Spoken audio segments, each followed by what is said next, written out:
squadron of F-16s from the Indiana National Guard with the flyover as the 325,000 fans gathered here at the Indianapolis Motor Speedway now are ready for the command to get this great event underway. Since 1911, they have been racing 500-mile races here at the Indianapolis Motor Speedway. This is the 7th edition of this 400 for the NASCAR Winston Cup Series. And the emotion and the electricity along pit road and in the grandstand could not be better. It's a beautiful day in Indiana with Hoosier skies blue overhead. There is a breeze from the south blowing to the north.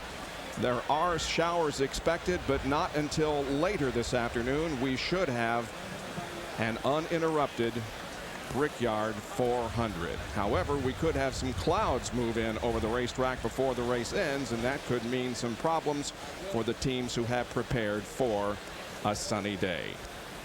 Now let's go down trackside once again as we get those famous words.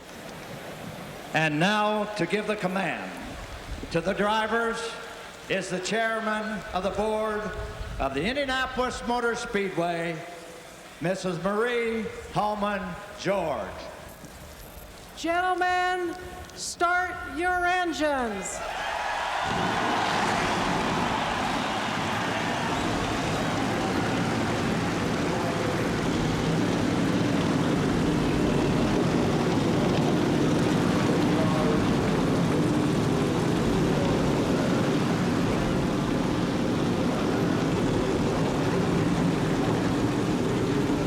A sentimentalist, and you will truly love today's front row.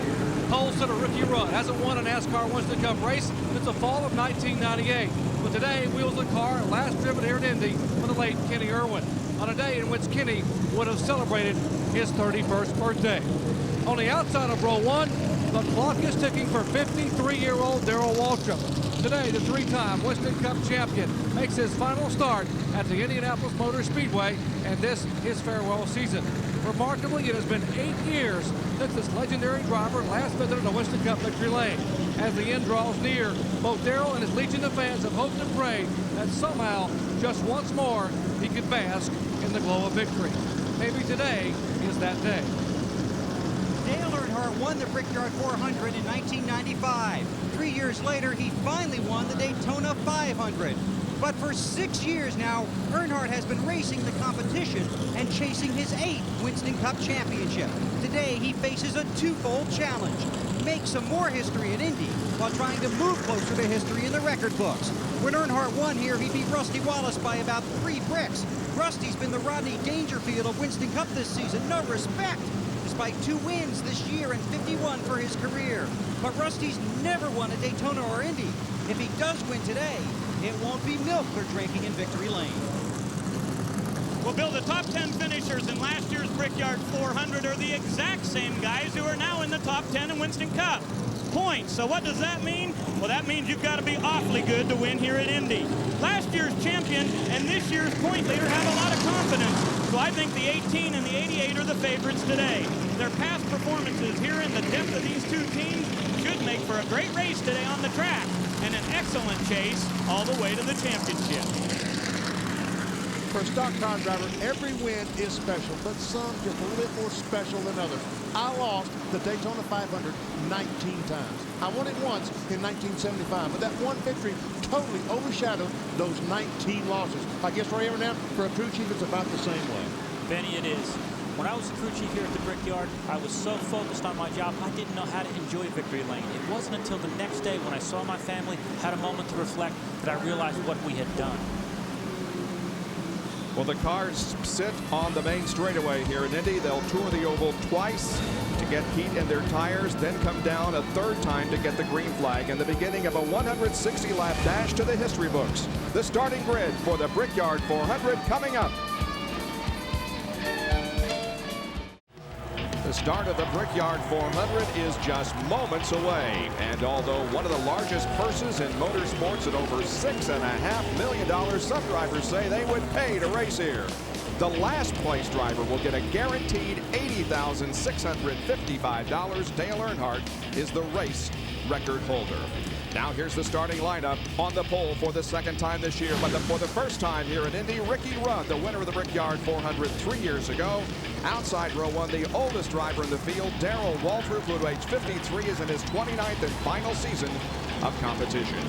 Row two, the current points leader in the Winston Cup Series, Bobby Lamonte from Corpus Christi, Texas. And on the outside of row two, veteran Kyle Petty, who will be substituting for Jeremy Mayfield. Yesterday in practice, Jeremy's car slid in oil to the third turn concrete. He suffered a concussion, was not medically cleared to drive. Petty will go to the tail of the field before the green flag drops. Now the rest of the starting lineup, and Benny, we talked about the clouds that could move in. How will that affect the handling of these race cars? It's going to make the race cars a little bit tighter. The crew chief's going to really have a lot of problems. They're trying to keep up with the changing weather if those clouds come in. Ray, do we expect a lot of pit stops here today? The pit stops here don't come as often as they do at some of the shorter tracks. You've got to make good adjustments because you don't get as many pit stops. Back in row number 10, Robert Presley and Sterling Marlin. Starting in the 11th row, Jimmy Spencer and Steve Park. The 12th row consists of Jerry Nadeau and the winner of the first pole position here at the Brickyard, Rick Mast.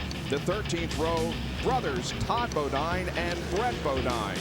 Brett, who is the track record holder now after second round time trials. Todd is substituting for Terry Labonte, who as a result of a crash at Daytona last month is unable to start today's race and therefore ends his record streak of 655 consecutive starts. And it was an emotional Terry Labonte that talked with us before the crowd gathered here today.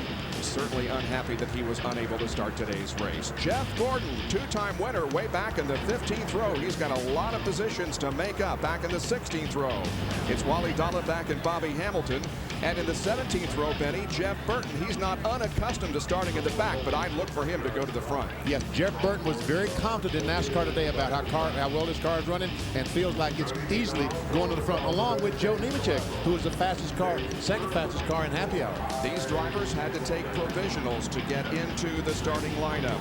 Chad Little and Kevin LePage are back in the 20th row. Ted Musgrave and Dave Blaney will start in row 21. And in the 43rd and final starting position, rookie Stacy Compton. Now a look at the drivers who failed to make the field. Kyle Petty, although he will be in this race in the substitute role. Robbie Gordon, Dave Marcus, Bill Baird, David Keith, and Rich Bickle. Down to Jerry Punch. Well, Bob, in two of the last three Brickyard 400s, fuel mileage has played a major role in determining the outcome. Back in 1998, Dale Jarrett's great run came to a premature end when his team left him out one lap too many. He finished a disappointing 16th place. In 1997, Ricky Rudd won here in Indianapolis, although he didn't have the fastest car, but he had the best fuel mileage. Today, these teams know that they can stretch their fuel mileage to 40 laps. They can make this a 3 pit stop race.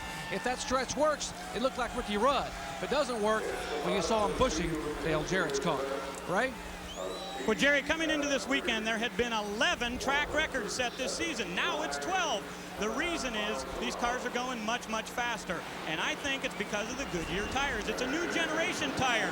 Now, we have seen some problems with them already this weekend. This tire is the exact same tire they used at Pocono last week. Now, remember, Dale Earnhardt Sr. finished 25th that day after cutting down his right front tire. And Jeremy Mayfield was just 1 mile away from victory before his right front started to go down. So there may be tire issues today. If there are, we'll get you the story from here on Pit Road. Bill?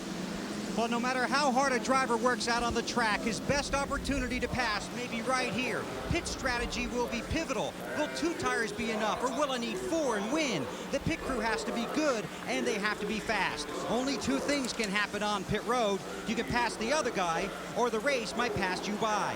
And while this is a big track, pit road is pinched by 2 walls. Drivers in the outside lane will cheat toward the middle. And when traffic gets hectic, that's when the speedway often looks like a shopping mall.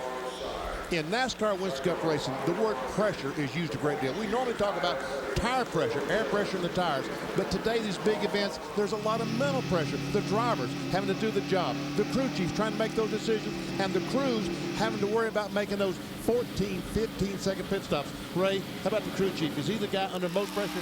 No, Benny, as a crew chief, your job is to not create pressure for the guys. They've got to be able to do their job just as they do back at the shop. As far as your race strategy, you bring a playbook of what you hope will happen, but pretty much the race is going to dictate whatever strategy you use. 325,000 race fans have gathered here on the west side of Indianapolis to watch this race here today. They are virtually all the way around the track. The cars right now are at the end of the backstretch headed into turn number 3. When they come down this time, they will be getting the green flag, and we have a host of onboard cameras to complement the coverage of our race here this afternoon. On board now with the Winston Cup points leader, Bobby Labonte, Ray Dunlap. Well, Benny, the 11 car was about an hour and a half late getting to the inspection line. Mike Hillman, the new crew chief, takes full accountability for that, but Brett is in the car and out there and ready to go now. Brett says this is the best race car that he's ever had at Indianapolis, and remember, in the inaugural race here, he finished second. He is the fastest qualifier, although that came in second round, and so he starts back in the 26th position. The fastest qualifier in first round, Ricky Rudd. He's in that black and red car. On the inside, behind the pace car, Darrell Waltrip is alongside. Now the pace car pulls off the racetrack.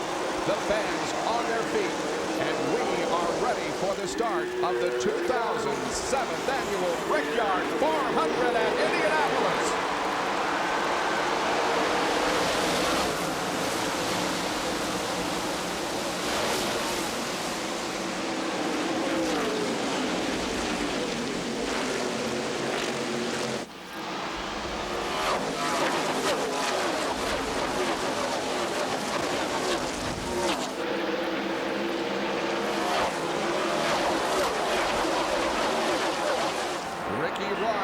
Pretty good lead down the backstretch, but they're 3 wide behind him. Waltrip, Earnhardt, and Jarrett 3 wide heading into turn number 3 on the first lap.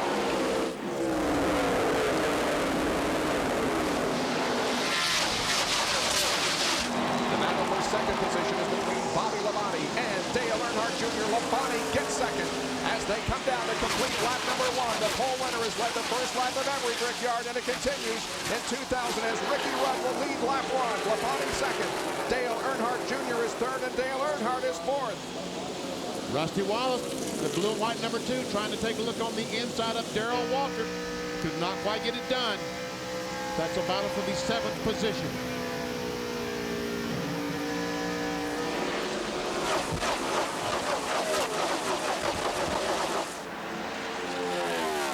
Single file formation now down the backstretch the second time. There is Rusty Wallace.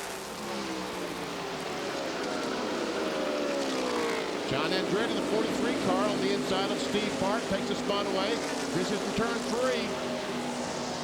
Andretti a little loose as he gets to the inside, and also a car making a move is Jerry Nadeau to the inside of the short chute, picks up a position. And he may have had some contact with Steve Park as they came out of corner number 4. The yellow car on your left is Steve Park. There's Jerry Nadeau on the inside. And they go through the corners side by side.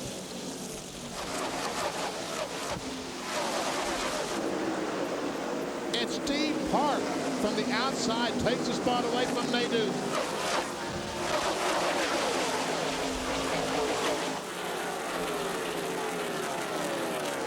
Todd Bodine in the number 5 car, remember, in substitution for Terry Labonte. Jeff Gordon begins to move up through the traffic. He's low on the inside of the racetrack in the short chute. Now that's Gordon in the blue car. A special paint job this weekend. Not the normal rainbow colors of the DuPont. Celebrating 50 years of the cartoon Peanuts. There is Rick Mast going to the inside of Nadeau, making it 3 wide into turn number 1, but they get 2 abreast, and Rick Mast picks up a spot. Jeff Gordon now racing alongside Kenny Wallace. Jeff Burton, who started in the back of the field, also moving up. He's in the 99 car. Swinging to the inside. Once again, 3 wide. That's Wally Dollar back in the 75 car.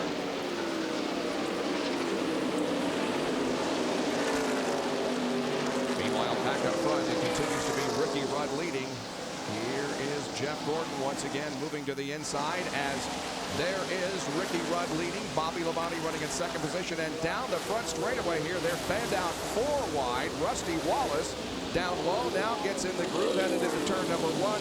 Tony Stewart, the driver from Rushville, Indiana, about 35 miles south of here, the number 20 Home Depot Pontiac.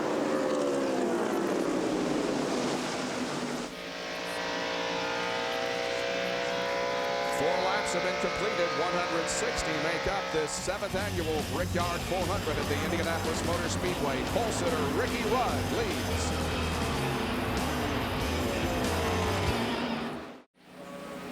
The Brickyard 400 at the Indianapolis Motor Speedway is 7 laps old. Ricky Rudd continues to lead over Bobby Labonte, although Labonte has closed in. Running in 3rd position is Dale Earnhardt Jr. Here is Tony Stewart to the inside of Ward Burton and picking up another position. I think it moved him to about the 8th position.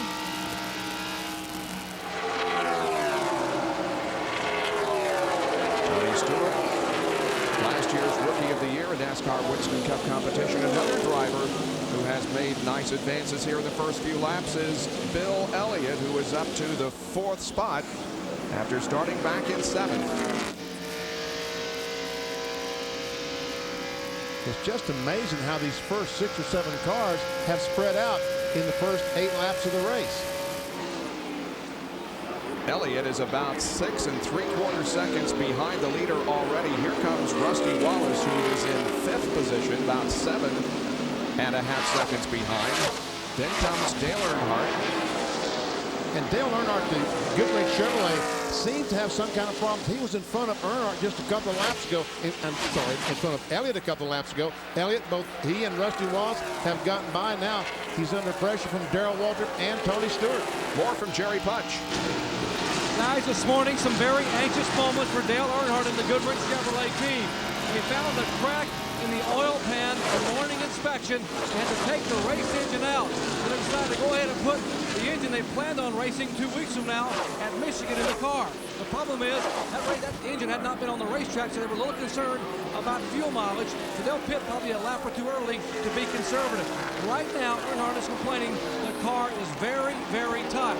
He says, guys, we've got to take some bite out. I can't get it to turn in the corner. That's Darrell Waltrip, with whom he is racing in the 66 car. Waltrip moving up to the 6th position at the moment. We're on board with Tony Stewart. And he too moves to the inside of Earnhardt, who had problems during happy hour last night, but said in an interview earlier today that he had corrected those problems in the final closing minutes of happy hour. He was confident that things would go well today, but as Jerry told you, more problems have cropped up.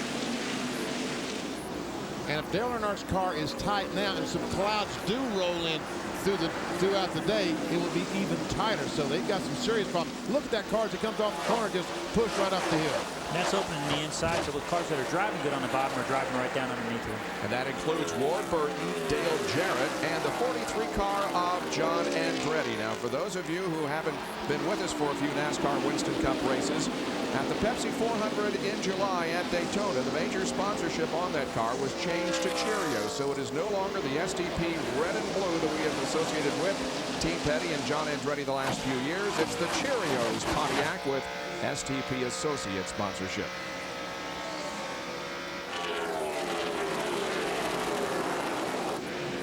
John Andretti, of course, a native Hoosier.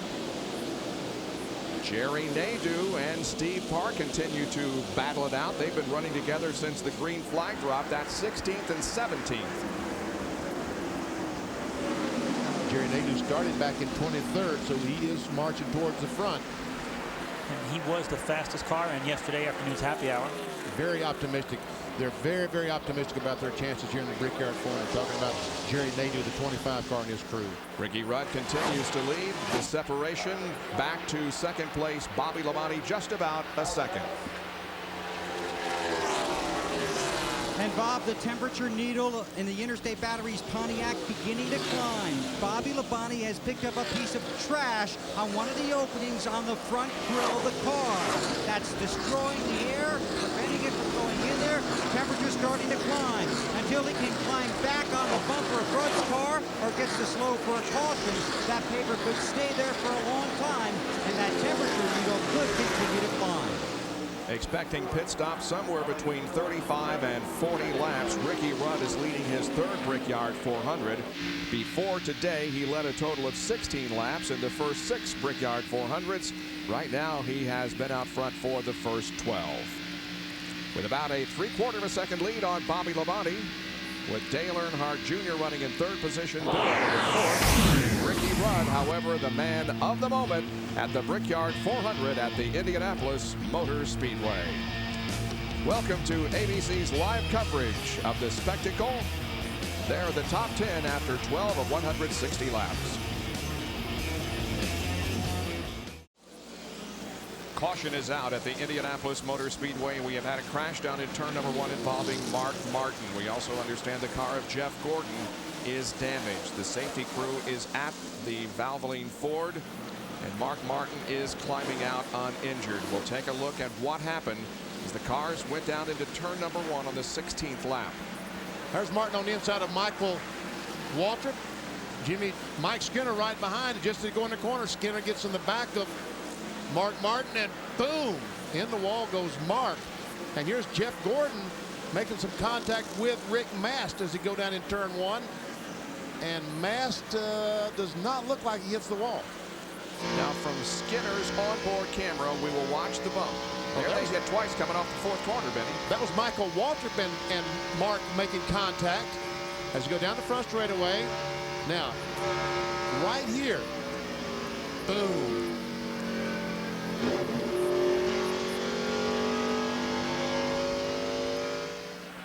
And from another angle, we see the contact between Mike Waltrip and Mark Martin as they go down to the turn, and then the contact between Mike Skinner and Mark Martin that sends him hard into that outside wall. Very, very hard. I know we say it a lot, but those fuel cells in those cars are amazing. Mark Martin did walk away from the car to the ambulance. He finished last at Pocono, the most recent race 2 weeks ago, and it could be that he has a 2nd consecutive race in which he finishes in last position. Been an up and down season as far as the 2000 campaign is concerned. Well, pit stops are occurring. Let's go down to Bill. And obviously, Bob, this could be a very dramatic turn of events here. Some guys are only going to take 2 tires. Some are going to take 4. Some are going to try and make major adjustments for ill-handling race cars. Bobby Labonte, the 2nd place car. That piece of paper has already fallen off his grill. It's the yellow line on the right side that is that invisible right side wall. Remember, these teams must bring those right side tires back. No adjustments for Labonte. It's 4 tires and fuel. We go to Jerry Punch. Ricky Rudd complained of his car being tight in the middle of the corner off. They're going to make an air pressure adjustment, a sizable air pressure adjustment to the right front and right rear. 4 tires going on, otherwise they're on the way. Let's go to Ray. Jerry, right side tires only for Jeff Burton. His car was very, very tight, so they went down around the wedge and made an air pressure adjustment. Got out of the track in about 8.9 seconds. Good pit stop for the 99. But look at Dale Earnhardt still sitting on pit road as all these cars go by as they made major adjustments on the Goodrich Chevrolet. But Benny, we talked about yesterday, this would be the ideal time to bring a car from the back to the front. The 99 car is always good. They did the 2 tires optimum, halfway on fuel and tires. They put on 2 right sides. He's going to get great track position. Doesn't look good for Jeff Gordon. They're trying to pound out the damage sustained by that car when he had contact with Rick Mast down at turn number 1. Jeff Gordon, 2-time winner of the Brickyard 400, sits on pit road as the crew works on the car. Here's the crash that has brought out the first caution in the 7th Brickyard 400. We'll have more live coverage after this. Back at the Indianapolis Motor Speedway, we're about a half a lap from the green flag. We go down to Jerry Punch for a report from pit road. If you're taking notes at home, it's a long list of what they did to Dale Earnhardt's car. Dale said the car was tight everywhere, including the straightaway. That's how bad it was. But they came in and they changed the track bar. They made a wedge adjustment. They made an air pressure adjustment in 3 of the 4 tires. And Dale also wanted a rubber in the right front, but they didn't have time. Major adjustments on the Goodwrench Chevrolet. Let's go to Bill Weber. Robbie Loomis has told Jeff Gordon the damage is just cosmetic. It doesn't look too good. They think the car's going to run very well. Here's where they saved themselves a bunch of time on pit road. They had prefabricated pieces for the nose and the front fenders that they could go ahead and put on if there was any damage. What they did is they took the prefabricated piece for the right front fender, pop riveted it on, taped it with some of that fancy 200-mile-an-hour tape, and sent that 24 car back out on the track. He is way back in the field, though, as Rusty Wallace leads them down to take the green flag and restart this race. Now, for a while, Stacy Compton, who started last, he chose not to pit, did get credit for leading a lap. And now Rusty Wallace is in front, so Rusty becomes the 3rd leader of this race. That's Jerry Nadeau running in 2nd spot. Dale Earnhardt Jr. is 3rd, then Darrell Waltrip and Bill Elliott. And we saw that paper blow up as these cars went by just a moment ago. Early on in the race, we saw a couple of cars get some of that paper in the grill that really affects the cooling of the cars. They depend on air going through the grill, through the radiator, and keeping the water cool. Dale Earnhardt Jr. all over the back end of Nadeau's car, and now he makes a move in the shorts chute and gets the position. So move Dale Earnhardt Jr. up to 2nd.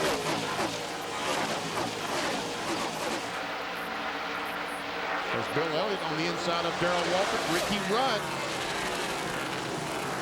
goes up on the inside of Waltrip, takes a spot away. Darrell quickly dives to the inside, so Bobby Labonte can get on the inside. Labonte will, however, maneuver to the inside or try to get to the inside of Darrell Waltrip between turns 1 and 2, but will not be able to do it. Now he gets a good run off the 2nd corner. They go down this long back straightaway, which is 5/8 of a mile long, and Tony Stewart is also going to try to go around Waltrip. He does. Now it's a battle among teammates. Stewart to the inside, Bobby Labonte on the high side of the racetrack. And behind those two, we have brothers battling for position. Ward Burton in the Keck-sponsored car and Jeff Burton in the 99.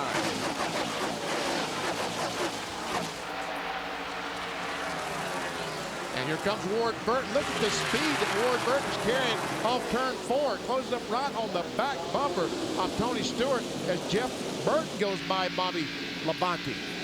And now Steve Park positions him side inside, and here is Ward Burton passing Tony Stewart. Oh, little wiggles that came off that corner.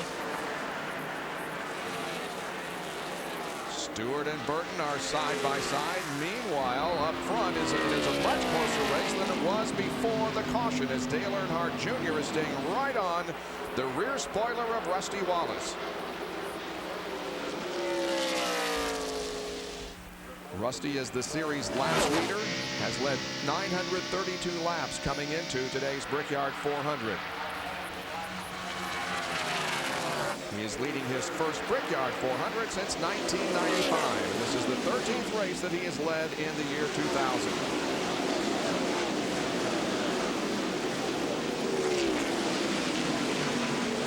There's Kyle Petty driving the number 12 car in substitution for Jeremy Mayfield, and here is Joe Nemechek passing Darrell Waltrip, and that moves Nemechek up into the top 20. There is the Mobil 1 sponsored number 12 car driven by Kyle Petty, and he finds himself right now back in the 28th position. Had to start 43rd, dead last because of relief driver, also a backup car. And Kyle didn't even get to make any laps in that car. The first laps he made in that car were this afternoon when the race started.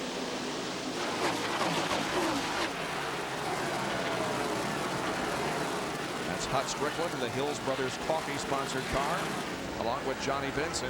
Things up front are pretty tight. The top five running right together, and then on back a good battle. Tony Stewart has been able to get back by Ward Burton. Got 3 Pontiacs in a row. 2 of the Gibbs Pontiacs and Ward Burton. Joe Gibbs owns the 20 and the 18 cars. Bill Davis, the 22 car.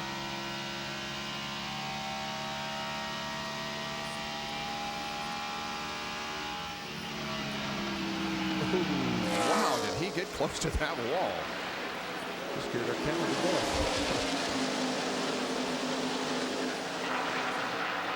There's the top 5 running together.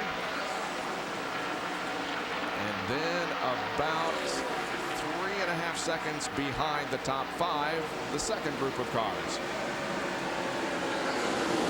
Dale Earnhardt back there in 17th position. Running behind Scott Pruitt, who's having a good run here in the Brickyard 400. He has competed before here at the Indianapolis Motor Speedway in the 500.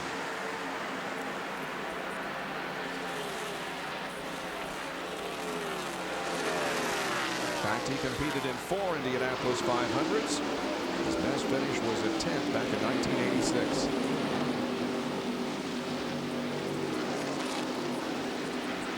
And Earnhardt now looks to the inside of Michael Waltrip.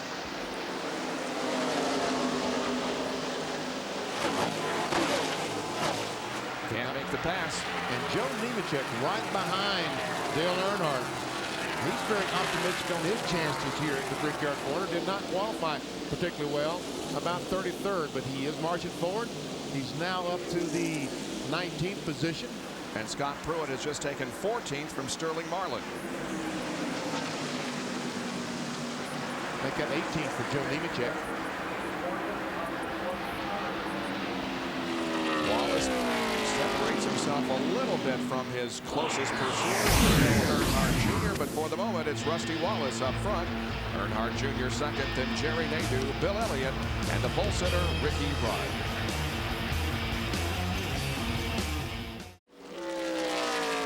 Rusty Wallace has the lead at the Brickyard 400 as we have completed 30 laps. Now this battle for second is a good one. Jerry Nadeau in the blue and white car and Dale Earnhardt Jr. And Jr. looks like more or less relinquished that position. He just moved over and let him go. The reason being, I believe, is Jerry Nadeau pulled up behind Dale Earnhardt, right behind him, and I think he got the Bud Chevrolet just a lot looser than Dale Jr. wanted to be. And so he said, look, go on, I'll fall behind this group so I can drive the car a little bit tighter. And sometimes when you get behind a car, it takes the air off the front fenders, and it does tighten the car up a little bit for you. Now Bill Elliott looks to the inside of Dale Earnhardt Jr. We're on board with Little E. And Elliott will make the move. And now here comes Ricky Rudd with him. So all of a sudden, Dale Earnhardt Jr. has fallen from second back to 5th. It was really, truly was the wise thing to do, especially if his car was ill-handled at the time, right in front of those cars. Fall back, make some adjustments, and be here at the end of this thing.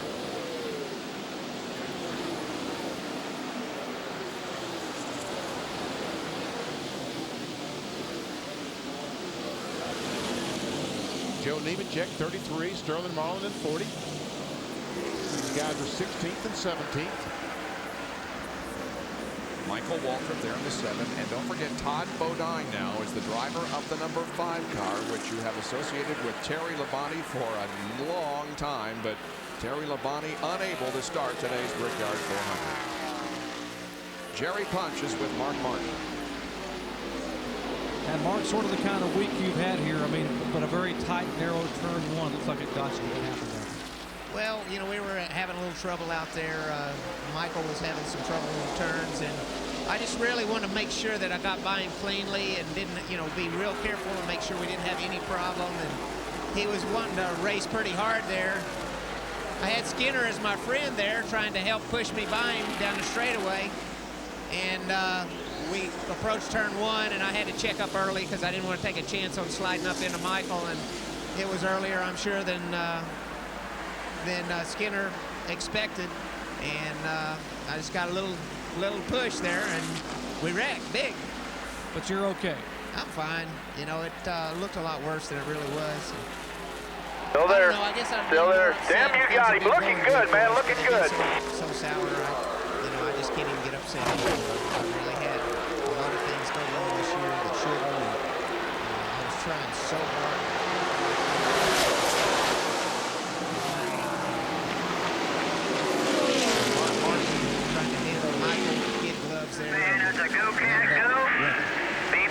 far is okay, but a brand new car is history for the second week in a row, guys. He will finish in 43rd position.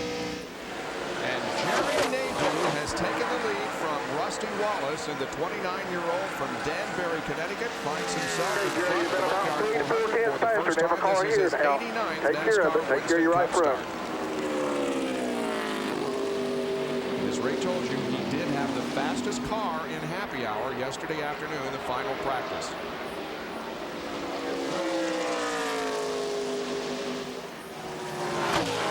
Friday morning when I walked into the garage area, one of the crewmen stopped me and told me, we got something for these guys. Talking about the 25, Jerry Nadeau.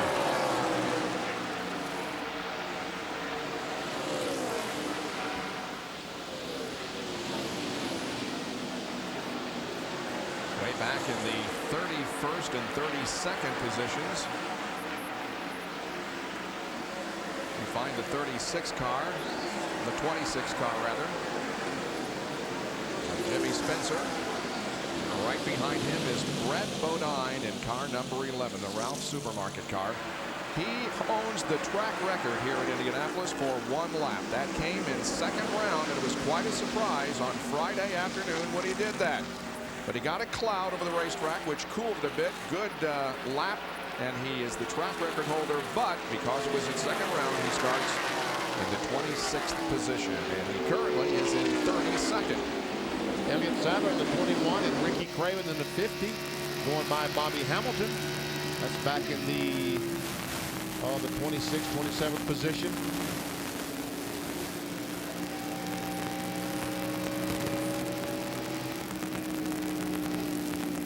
This is on board with Elliott Sadler. Jerry Nadeau opens up a little bit of a lead over Rusty Wallace down the backstretch into turn number 3 on the 36th lap of the race.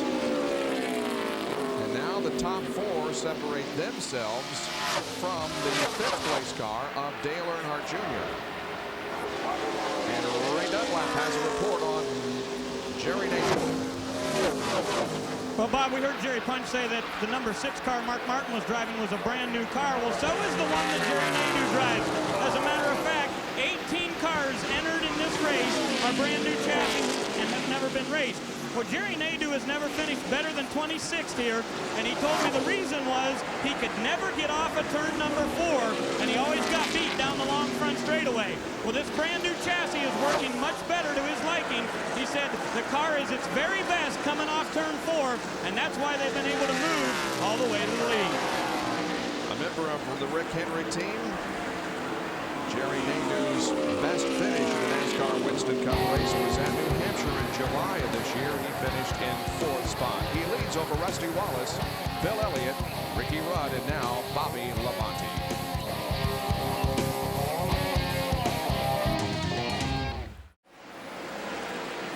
ABC's live coverage of the Brickyard 400 at the Indianapolis Motor Speedway continues. One of America's most enduring corporate images, the Goodyear blimp, is floating overhead, providing an aerial view. The Spirit of Goodyear is one of 7 airships in the Goodyear blimp fleet. Goodyear now has 2 blimps in Europe, 1 in South America, 1 in Australia, and 3 here in the USA. We're watching Jerry Nadeau leading the Brickyard 400 by a little over a second over Rusty Wallace. And Tony First probably telling him right now, okay, buddy, we're a little over halfway on fuel and tires, and everything looks good. Take it easy. And they are really setting a nice pace. Got a 2.5 lead between you and Rusty. Just remember that right front, buddy. Ricky Rudd has taken over 3rd position. Bill Elliott 4th. Then comes Labonte. There is Tony Stewart. Here comes Dale Earnhardt Jr., who's fallen back to the 7th position. And Dale Jarrett begins to make a move now, moving to the inside of Jeff Burton down the front stretch. And Scott Pruitt comes along. That's a battle for 10th, 11th, 12th position. I think I ran over some on the track. I don't know what it was. Uh-oh, someone said they ran over something on the track. That was Jerry. It looks good from here. Sometimes it's just a clump of rubber. Rubber starts to gather out on the racetrack. It makes a noise under the car. Certainly something that can upset the driver. Let's just hope that's all it was. Oh, and the car is against the wall. John Andretti. Down here 3 and 4. He's going down to the bottom. bottom. Just And the checking caution the is out. warm-up. John Andretti down to the warm-up lane. But the Cheerios Pontiac is badly damaged. And we see John trying to turn the steering wheel, so he is moving around in the car. Disconnecting the helmet. The hose is from the helmet. That's hard contact. Brings out our second caution of this race. Watch the right side of your screen on the replay. The right front tire goes flat for some reason. Wow, and backing him off for some reason. Going in turn 3. The right front tire is either cut down or something. He just, man, he pounds that wall. And Jeff Burton had to take evasive action to miss John. There's the contact with the wall. Jarrett, Pruitt, and Jeff Burton go low, and the others go high. Everybody misses John Andretti, but the driver who competed in 7 Indianapolis 500s and has started all 7 Brickyard 400s finds himself against the wall in the 3rd turn at Indianapolis. And you see John Andretti is moving kind of slow. There's a couple reasons for that. Number one, he's very disappointed because he's out of the race, not a chance to win in his hometown. And the second thing, he's pretty hurting pretty good right now because that was a very hard blow. John's best finish here in the Brickyard 400 was in 1998. He finished in 7th position. Waves to the crowd. He's okay. Will go into the ambulance, however, and take the mandatory checkup at the infield care center. The pit road should be open this time since the pace car is out there and has the field in tow. So all important pit stops are going to be happening here on the 44th lap of the race. And Jerry Nadeau last time, you know, had to change 2 tires to get that track position. Is he going to change 4 this time? Is he going to lose some track position? Because those guys that changed 4 before, maybe they'll just change 2 this time. Rusty Wallace, he fell in love with that 2 tires change after that victory at Pocono. He changed 2 that first stop. Benny, it's too long on left sides. They've got a full fuel run on left sides now. They're going to have to change left sides. The guys that put on 4 last time can choose to do 2, but now pretty much everybody's got to do 4, so you really won't lose anything if you do 4. All cars are still on the lead lap, so are eligible to pit this time by. You can see those running toward the front of the field. Will 55-mile-an-hour speed limit down pit road. Let's go down to Ray Dunlap. Well, Bob, this will be a 4-tire change for sure for Jerry Nadeau because they did 2 on the very first one. A half-pound down on the right rear's air pressure so Jerry can have a car with a little bit more grip. Now to Bill Weber. Rusty Wallace a little loose, gets 1 round of fight left side, 4 tires in fuel, 22 laps on this set of tires. Jerry Bunch. Bill Elliott also a little bit loose. They were going to make a track bar adjustment, but decided to go ahead and just make an air pressure adjustment in the right front tire. The 28 is out. The 25 and 2 is out. Here goes Rusty. Nadeau goes by. And Elliott is down and away right in front of Ricky Rudd. So the first 2 positions are going to swap here off pit road. Rusty Wallace got out ahead of Jerry Nadeau as John Andretti's battered machine is on a wrecker headed for the garage area. 44 laps completed at Indianapolis, and we'll be back after these messages and a word from our ABC stations.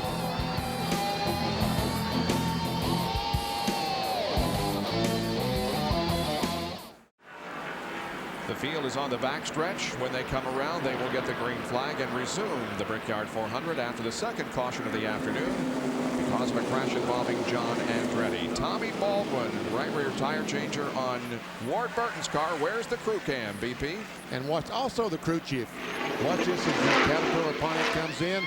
Man, he takes those lug nuts off, throws that tire off. The tire carrier puts the tire in position, goes around to the left side. Lug nuts coming off. Tire off. Tire, oh, there we go. A little bit of miscue. And watch this. As soon as he gets too tight on the lug nuts, the hand goes up, keys are ready, and starts talking to his driver. Saying go, go, go. Huh, Ray? Go, go, go. And that's what we're going to do right now as the pace car comes off the racetrack, and Rusty Wallace leads the field to the green flag on the 47th lap of the Brickyard 400.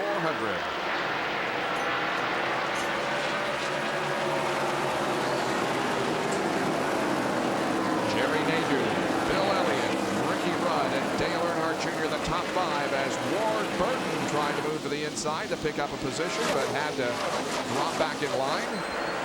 It looks like the 33 car, Joe Nemechek, might have changed 2 tires on that pit stop.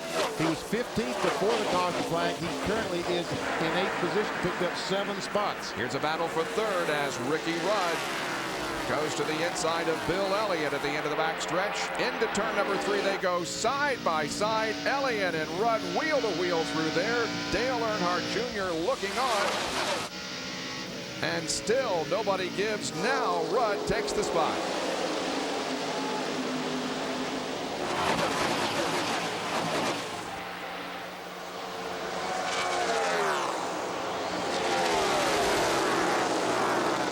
Told us during that pit stop that the 75 of Wally Dallenbach and the 17 of Matt Kenseth made some contact on pit road. Some damage to the cars, but both able to continue. Dale Earnhardt Jr. passes Bill Elliott in the second corner.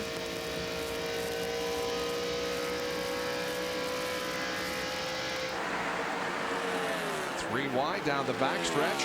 And also look at the drafting going on there. Bobby Labonte right behind Dale Earnhardt Jr. and Tony Stewart is behind Labonte. You mean pushing? That was more pushing than it was drafting. Ward Burton on the inside of Tony Stewart trying to take a spot away. And Bobby Labonte does get on the inside, takes the spot away from Dale Jr.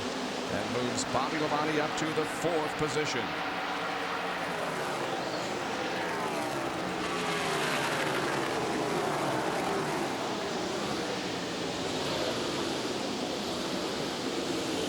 There's Joe Nemechek in the 33 car that Vinny talked about a few moments ago, running side by side with Scott Pruitt. Sterling Marlin looking on. And Joe Nemechek, I'm sure, changed too now because he's losing positions. He was 8th. He's now back to 14th as Pruitt trying to go by and take another spot away. And Ray has an update. Well, Benny, you're exactly right. It was just 2 tires for Joe Nemechek that time. They said, let's gamble early on here to try to get the track position. Looks like it may not be paying off. Meanwhile, the 75 car of Wally Dallenbach has come in for a lengthy pit stop. So that car not on the track, and the other 2 not on are John Andretti and Mark Martin, both of whom have crashed. Otherwise, everybody is still out there and on the lead lap. Up front, it is Jerry Nadeau pursuing Rusty Wallace. Well, these cars, the last time, both of them changed 2 right side tires. And we saw Nadeau pass Rusty Wallace and pull away by about 1.25 seconds. Now, this pit stop, they both changed 4 tires. Interesting to see what's going to happen now. Benny, 2 tires and 4 tires affect each car differently. Sometimes when you put 2 tires on, it frees your car up a little bit. Sometimes when you put 4 tires on, it'll snug it back up. It looks like the same thing's going to happen to me. Looks like Jerry Nadeau is going to make a run at Rusty and take that lead away. Boy, Nemechek is looking good. You mean Nadeau? Nadeau.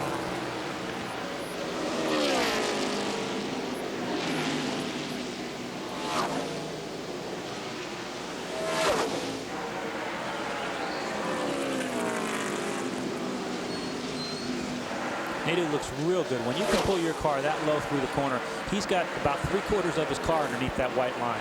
Any lower, he'll be in the grass. Rusty Wallace, with whom we ride, was the fastest in the open test that they had here several weeks ago at over 181 miles an hour.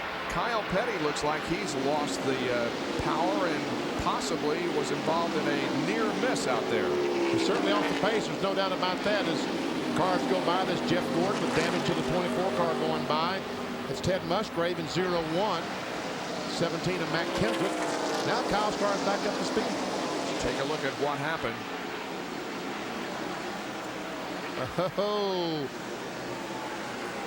Oh, he's running there with Mike Bliss, and they made contact coming off the second corner. That's why Kyle got off the pace, but now he's back on.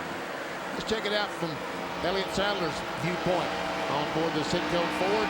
Watch Kyle Petty just completely sideways when he jumped off the throttle and lost momentum. All these cars were able to get by. John Andretti has been checked at the infield medical center and released. But on the racetrack, it is still a battle between Rusty Wallace and Jerry Nadeau as they are about 1.5 seconds ahead of the third place car of Ricky Rudd. Running fourth at the moment is Bobby Labonte. Then Dale Earnhardt Jr. 52 laps completed.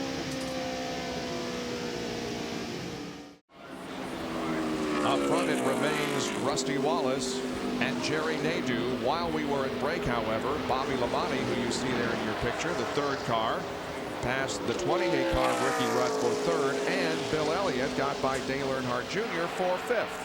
And Bobby Labonte, that green Interstate Batteries car, getting closer and closer to that front two. Last time by, our scoring monitor says he was 1 mile per hour faster than the two cars in front. That time, he was the same speed as those front two cars.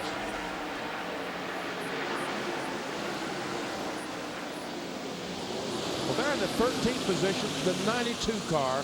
Hud Strickland, his first ride in Junie Donlavey's Hill Brothers coffee machine, and he is making the most of it.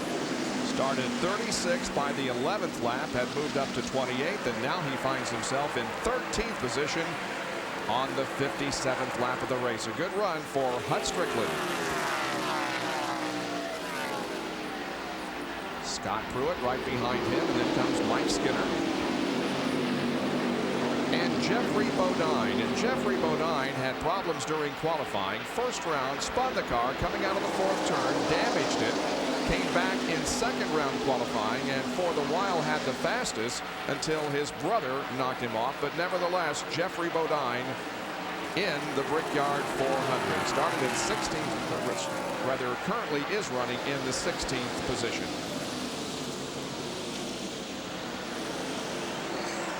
Just ahead of him, Mike Skinner in the 31, Scott Pruitt in the 32. On board with Mike Skinner coming off corner number 2 down the back stretch.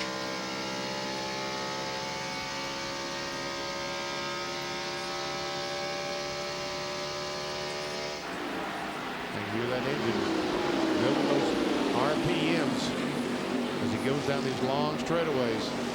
Believe it or not, Mike Skinner has the best average finish here among those with more than 2 starts, 8.3. When we start talking about Hud Strickland, and he lost his spot. So Scott Pruitt got around.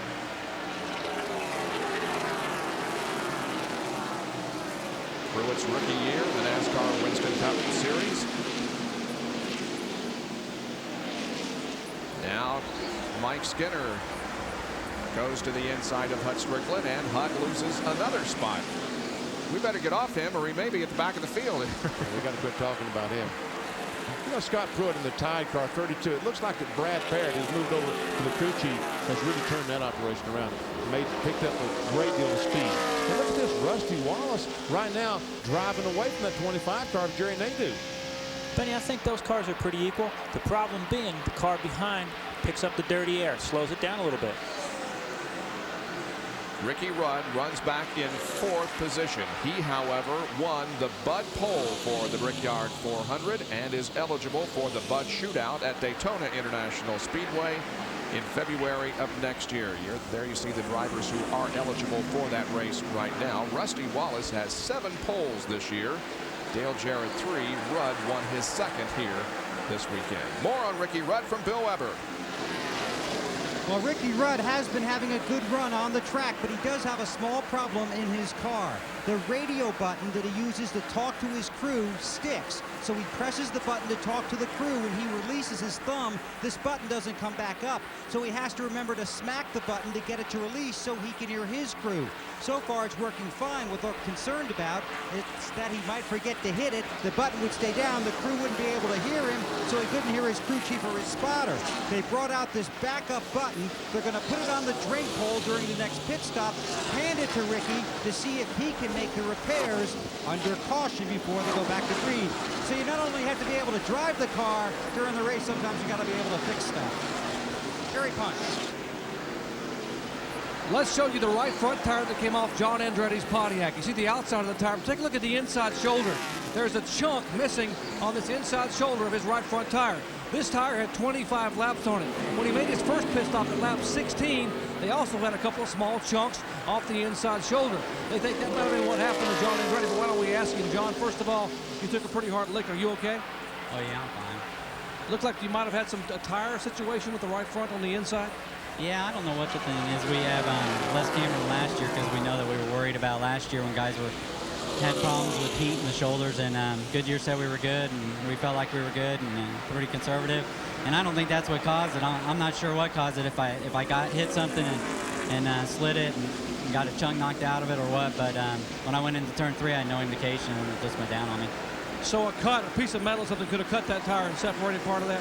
It could have. I don't know. I mean, I'm no tire expert. I know we didn't have any problems up to that, and Cheerios Pontiac was handling awful good, and the King was in there telling me, he goes, next race we win, if somebody comes up and says you were lucky, he goes, I don't care if they all drop out. He goes, you need to punch them right between the eyes, because as unlucky as we've been, we deserve a little bit of luck, and boy, I'd have loved to have had it here at Indianapolis. Can you get back in? You're staying in the uniform. They're working on the car. Any shot at getting back out and getting some points? No, it's taking me that long to get over here. In all honesty, I hope they don't get it fixed. It's too hard to stay out of the way. There's too many guys out there racing, and this is too important of a race to be out there just trying to gain 3 or 4 points. John Andretti able to walk away with a smile, although a pretty hard lick. And that man there behind John was his father, Aldo, his biggest fan. Well, we have a lap car separating now Rusty Wallace and Jerry Nadeau. That would be the 75 car of Wally Dallenbach. And Ray has an update on Jerry Nadeau. Well, Bob, now the 25 car is just a little bit too tight, and Jerry's been saying we need to go back to the air pressure we had at the start of the race, because they did make an adjustment on this last 4-tire stop.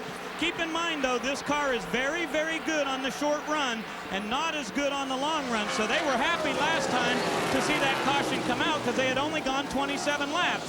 So Tony Furr, the crew chief, now says just hang up there. If we can keep in the front, at the end of the day today, if we get a short run, we still got a shot at winning the Brickyard 400. And Ray, you see, you talk about that dirty air. Now he's pulled up behind the 75 car of Wally Dallenbach, and he can't get a run on him because of being in that dirty air. And that's going to make it worse, Benny. You know, as we said, sometimes 4 tires tighten up there. Jerry's got a good clean run now, but being behind the car, remember, he was up behind Rusty on that restart and behind Rusty for a while, and sometimes that'll make your right front tire pressure build up a little bit and make the car tighter. The 50 car Ricky Craven is behind the wall. Here comes Bobby Labonte to the inside of Nadeau, and Bobby Labonte takes second spot. And all that pass, you see Ricky Craven, as you said, Bob, going behind the wall. All that happened when Jerry Nadeau passed the 75 car down the backstretch, because when he got down to the inside, he destroyed his entry into the corner. He was not able to get out wide enough, so when he came off the corner, the car pushed up the racetrack, and that allowed the 18 car to get underneath. And all that racing also allowed Rusty Wallace to pull ahead just a little bit and separate himself from the rest of the field. He enjoys about a 1.5 second lead as we are 65 laps into the Brickyard 400. Bobby Labonte is second, then Nadeau, Ricky Rudd, and Bill Elliott.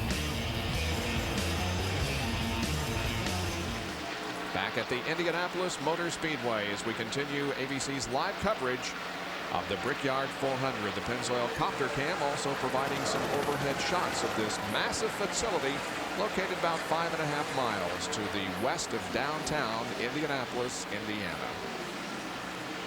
There's Rusty Wallace, who has led 40 laps so far. We have had 4 leaders in the first 68 laps of the Brickyard 400. Rusty has led 39, Rudd 17, Nadeau 11, and Compton 1. Regardless of where you are, though, on the racetrack, you battle for position. We saw a perfect example of that just a few moments ago. Boy, did we ever. Joe Nemechek, the Oakwood's home in the middle between Jeffrey Bodine, the 60, and Michael Walter. 3 abreast going down in the corner, and they got to get in line. They got to get down to the inside of the racetrack, and somehow sanity prevailed, and Nemechek got between those 2 cars somehow. Wallace with a 1.5 second advantage on Bobby Labonte. Rusty Wallace's best finish in the Brickyard 400 was back in 1995. He finished in second position, leading 22 laps of that race. Coming in, he had led a total of 26, so he has surpassed that here today. Tony Stewart going by, Jeff Burton. Comes the one car of Steve Park, followed by Dale Earnhardt. And there comes Michael Waltrip. You see Chad Little and the 22 car also has been able to get by the 33 car. Chad started in 39th position. Is currently running in 18th, trying to take 17th away from Jeffrey Bodine. Tight three-car battle here. Jeffrey gives way. And that is Chad Little's MO almost every racetrack anymore. He and Jeff Hammond have a great race car during the race in this John Deere Ford, but they qualify so cool that they're always starting in the back and having to work their way forward. And most of the time, they're able to do that. Chad Little in a brand new car this week here at the Brickyard 400. There's Jeffrey Bodine and Darrell Waltrip, a couple of veterans of the Winston Cup Series. Again, Darrell Waltrip, remember, started on the outside of the front row, falling back now to 19th.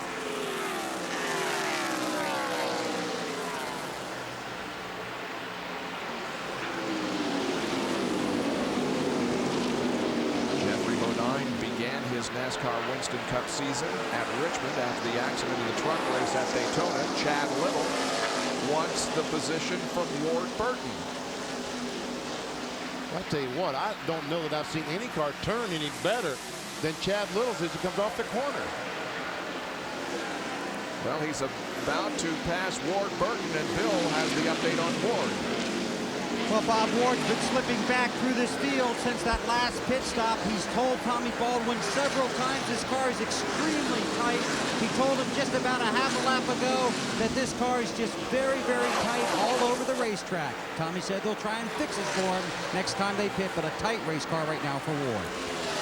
Ward is about to lose another position as Darrell Waltrip is to the inside at the end of the backstretch.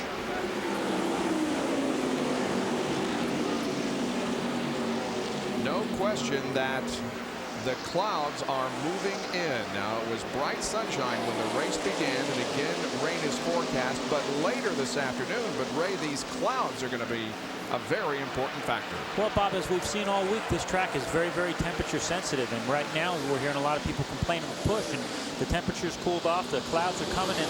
Another thing, the wind's totally changed direction from what it's been here all week. Now the wind's blowing hard across turn 3 and 4, and that's where a lot of guys are complaining of a push.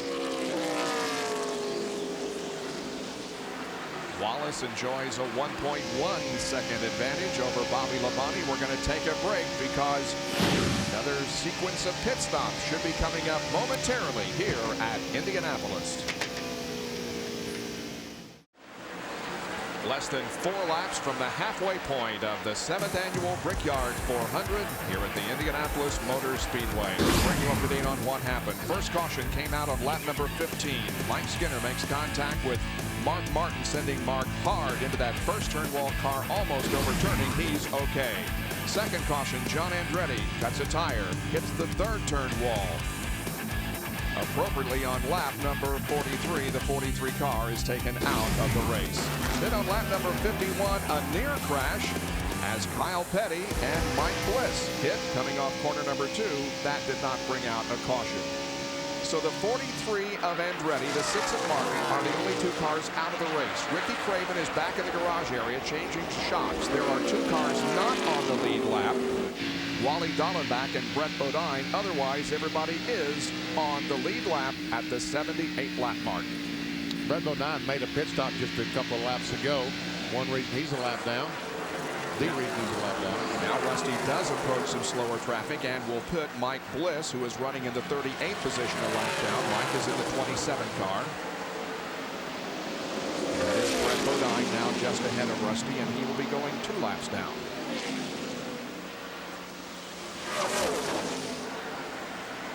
Bobby Labonte also able to get to the inside of Mike Bliss. Rusty hung up just a little bit behind Brett, and that's allowed Bobby Labonte to close in. There's a third place car, Jerry Nadeau.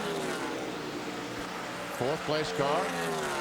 Ricky Rudd. Bill Elliott goes by. Tony Stewart. There's Tony Stewart and Jeff Burton.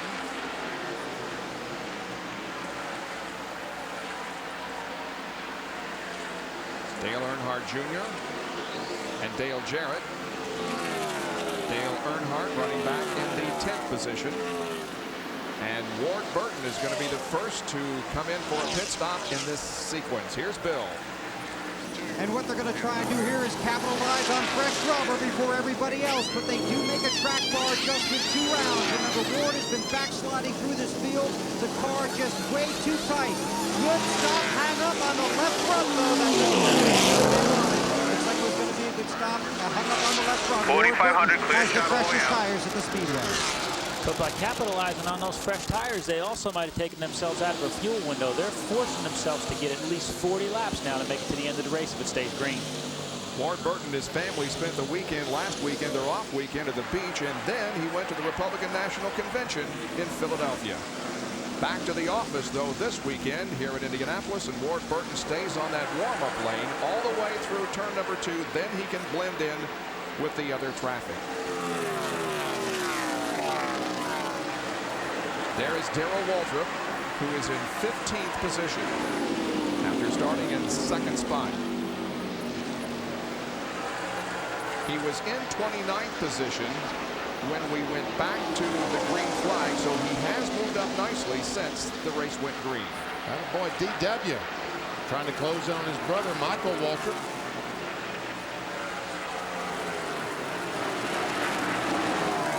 And you see the signal, 80 laps to go. 80 laps down, halfway.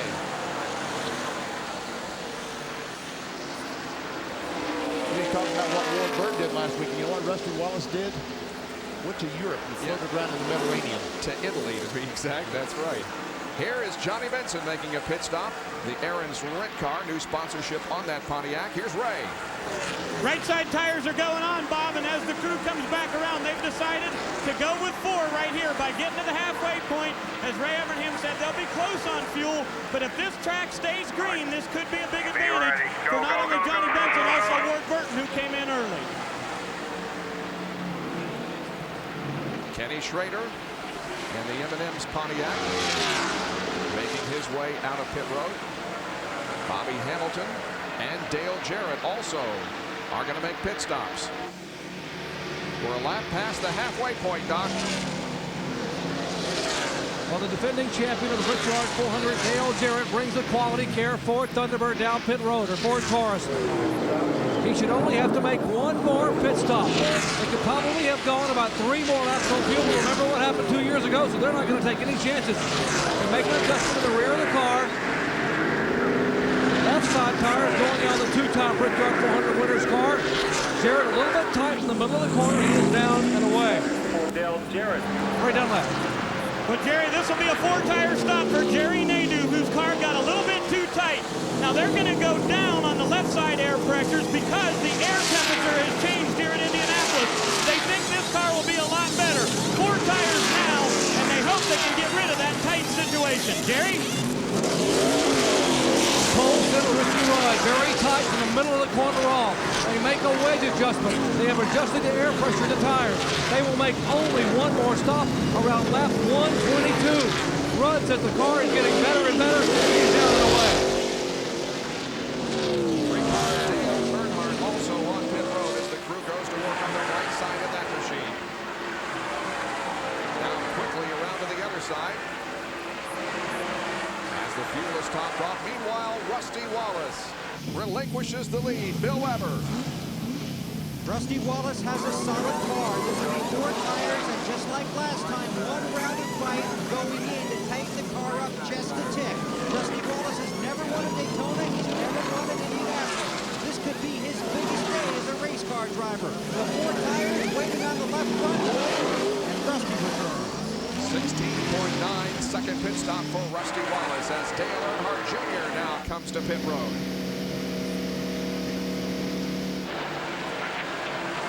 This car has been strong all day. He was in 6th position, now comes in for the stop, and the crew goes to work on the right side of the Bud car.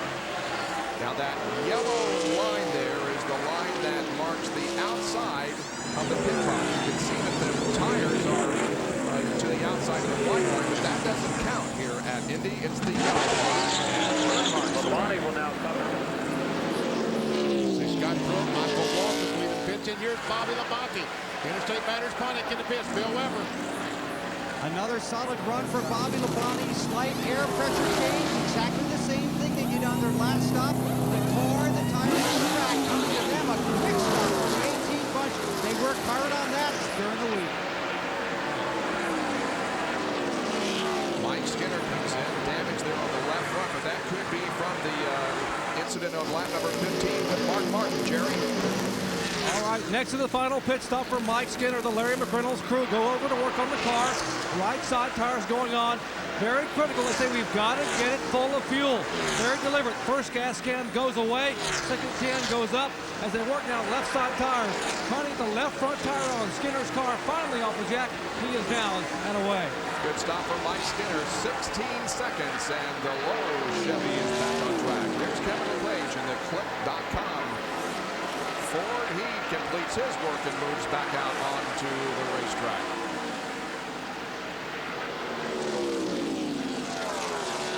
Slowly, 55 miles per hour.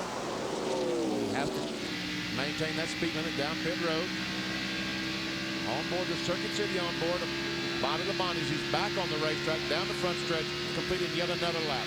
And he is the leader of the race, or is Rusty Wallace now shown as the leader as Bobby Labonte comes right on the rear deck of the Bobby Hamilton car. Yes, Rusty Wallace is the leader by about 1.5 seconds over Jerry Nadeau. We'll be right back.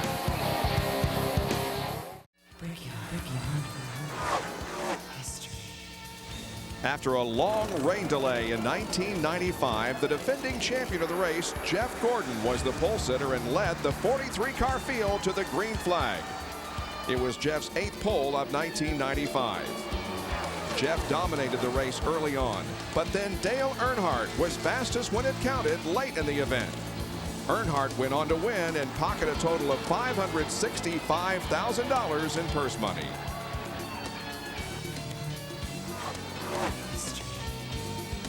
And that year, 1995, Rusty Wallace finished in 2nd position. Here in the year 2000 in the Brickyard 400, Rusty Wallace is the leader by about a half second over Jerry Nadeau.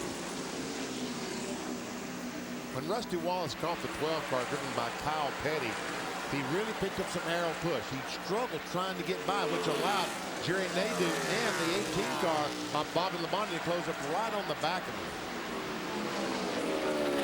Kyle Petty is a lap down in the 31st position, so 30 cars are on the lead lap at the 90-lap mark. 3 cars are not at the racetrack. John Andretti, Mark Martin taken out in crashes, and Ricky Freeman remains behind the wall, although is not officially listed as out of competition. Bobby Labonte in 3rd. He's a NASCAR Winston Cup points leader. Bobby Labonte is very familiar with the city of Indianapolis. Even before he came here to run in the Brickyard 400, he used to race quarter midgets, and they used to be supplied by Ralph Potter, who owned a distributorship of Curtis go-kart quarter midgets just down the street on 16th Street. Jerry Nadeau gets by Kyle Petty. Bobby Labonte also gets by now. They both seek out trying to catch the 2 car. Coming up next here on ABC Sports, 12 of the world's top drivers from NASCAR and the Indy Racing Northern Light Series go head-to-head in identical IROC Firebirds. From right here at the Indianapolis Motor Speedway, it's race 4 of IROC 24. That's coming up next here on ABC.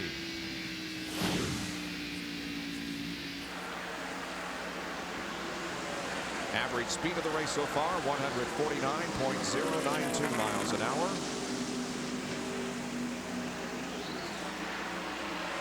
Rusty Wallace now approaches the 17 car of Matt Kenseth, who is running in 30th spot. Kenseth is leading the Rookie of the Year point standings as we come into the Brickyard 400. We look back up the track a little bit and see Ricky Rudd And right ahead of him is Bill Elliott, who is running 4th.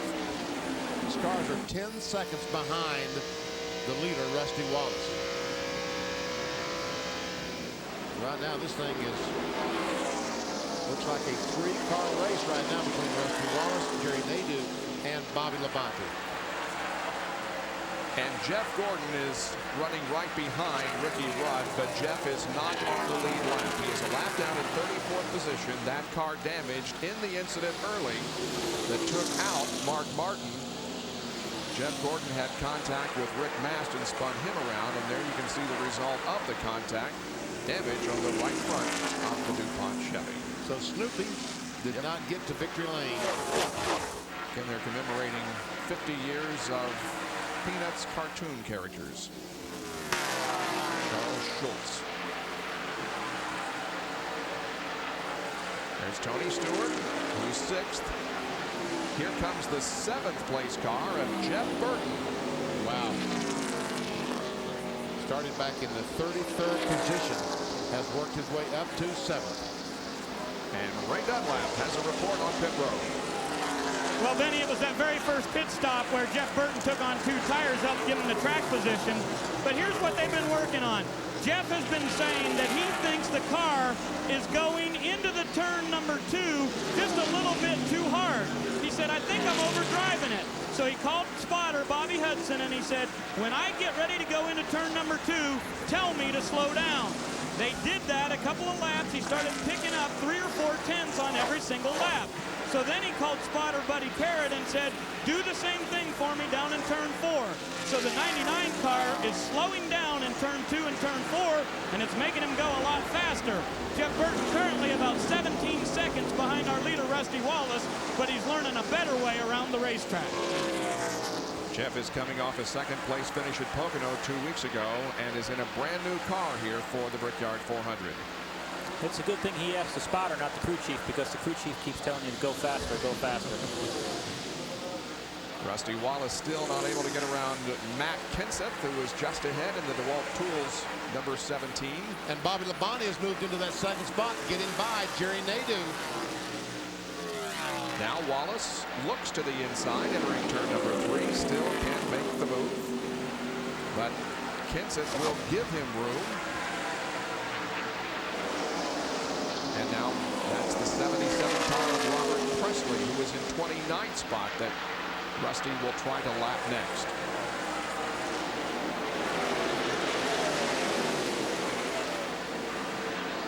Speeds anywhere between 167.5 and a little over 169 miles an hour. That last lap, Bobby Labonte was the fastest at 169.103 compared to Rusty, who is, of course, battling a slower car. His lap was only 167.9.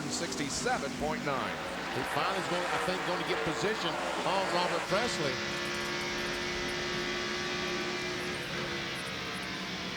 This is right along with Dale Jarrett, who's won this race a couple of times. He's back in the 8th position, and right behind that dark car, the Goodrich Chevrolet of Dale Earnhardt. The lap car of Mike Bliss, number 27. Earnhardt passes. Right now, DJ's got a good run, Jerry. Indeed he does, Bob. If you're wondering why we haven't heard more from the defending and 2-time Brickyard 400 champion, it's because it's a wave of the green flag. He has been very, very tight. Here's what all they've done to the car. They have basically adjusted the track bar 4.5 rounds. They've taken 5 rounds of wedge out, and they've adjusted the air pressure 7 pounds. And guess what? He's still tight. He's still complaining of being tight. They cannot get the car freed up.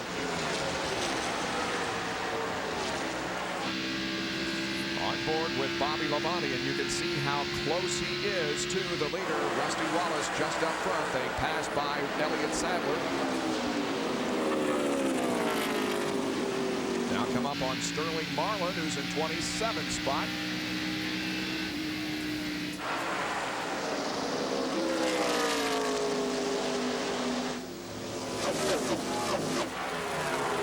And Ray and most everyone that does it, John, we keep talking about arrow push, and that's what we're talking about. The Rusty Wallace comes up behind the 40 car.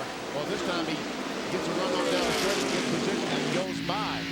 But if you notice, Benny, he timed his move. He needed to get his nose underneath that car before they got to the corner and he had to turn. while Labonte had to pass Marlin coming out of the first corner. We're nearing the 100 lap mark with Rusty Wallace showing the way at Indy. Several aircraft flying over the Brickyard 400 in the Indianapolis Motor Speedway, and among them the Pennzoil Copter Cam providing us these overhead shots. And we're watching Rusty Wallace on the left and Bobby Labonte on the right. First and second as 100 laps have now been completed. And the winner in 3 of the 6 races has not led until after lap 100. Well, tomorrow ABC Sports brings you the excitement of Major League Soccer. The first place New York, New Jersey Metro Stars travel to the Windy City to take on the Fire. Tomorrow live at 4 Eastern, 1 Pacific here on ABC.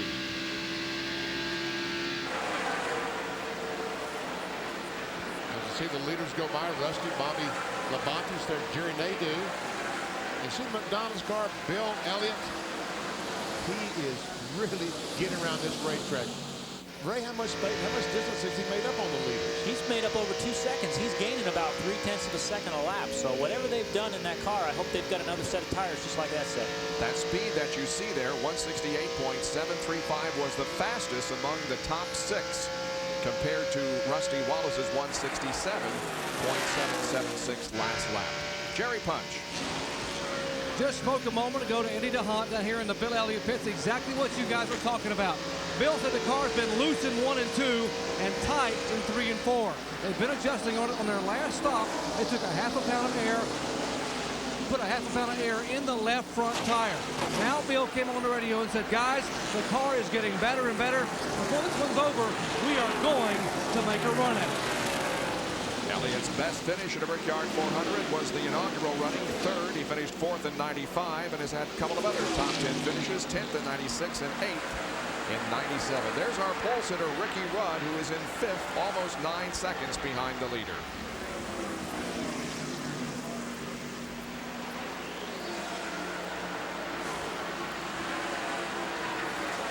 Back in the 14th and 15th positions, Michael Waltrip and the 90 car of Hut Strickland. And Strickland continues to impress. There's Dale Earnhardt going by. Stacy Compton, Mike Skinner, Scott Cook, who's having a great run. And pretty soon we're going to see Darrell Waltrip. And there comes a 90 car. Hut Strickland has that great run going. Jeffrey Bodine and Michael Waltrip. Joe Nemechek. These guys are running 14, 15, 16, 17.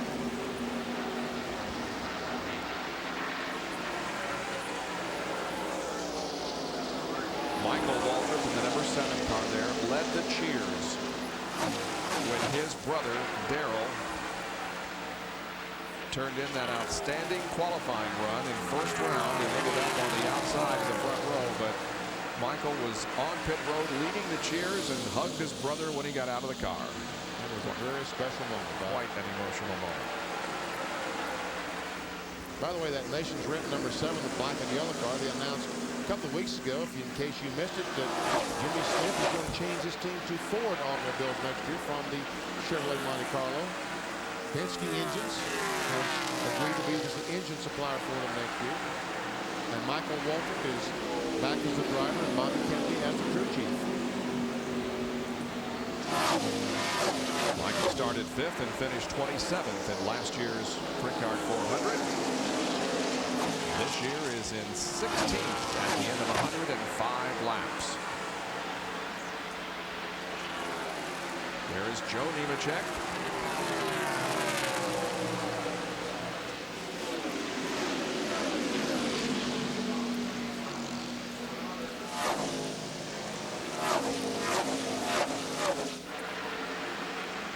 For those of you just tuning in, Terry Labonte abandoned the number 5 Kellogg's Monte Carlo after 655 consecutive starts. The injury that he received at Daytona just won't go away. He's having dizzy spells, and he just didn't feel like he could start today's Brickyard 400. And so Todd Bodine qualified the car and is driving it here in the race.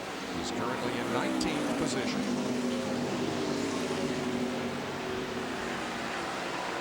behind we see the Tom Bodine car is Brett Bodine, the 11th car, the Ralph's Supermarket Ford, and he's had all kinds of problems today, hasn't he, Greg?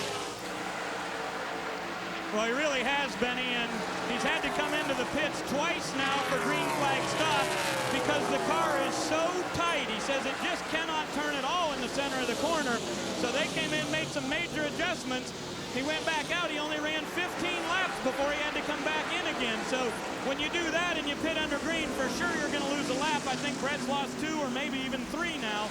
So a tough day for the Ralph Supermarket Ford. He is 2 laps down, running back in 40th position. Great overhead shot of the Indianapolis Motor Speedway. The year 2000 marks the 75th anniversary for the Goodyear blimp. Since 1925, millions have watched Goodyear's airships while they hover over special events. Today, it's the spirit of Goodyear carrying on that proud tradition. I'm Bob Jenkins, along with Benny Parsons, Ray Evernham, Ray Dunlap, Bill Weber, and Dr. Jerry Punch, as we're less than 30 laps away from the end of the 7th annual Brickyard 400. And it's Rusty Wallace leading over Bobby Labonte, but by just a few feet. He caught the 1-car Steve Park a little quicker than I thought he would. Park is in 16th position, about to go a lap down. And the 4-car of Bobby Hamilton comes to pit road. I think that he blew up, Bob, because you have the corner on the hood. When he came by the last time, it did not sound very good at all. Had that rather disgusting sound of an engine not running well. Hamilton's best finish here at Indy was in '95. He came home 11th last year. He finished in 38th. There's Steve Park in the Pennzoil sponsored car. Again in 16th spot.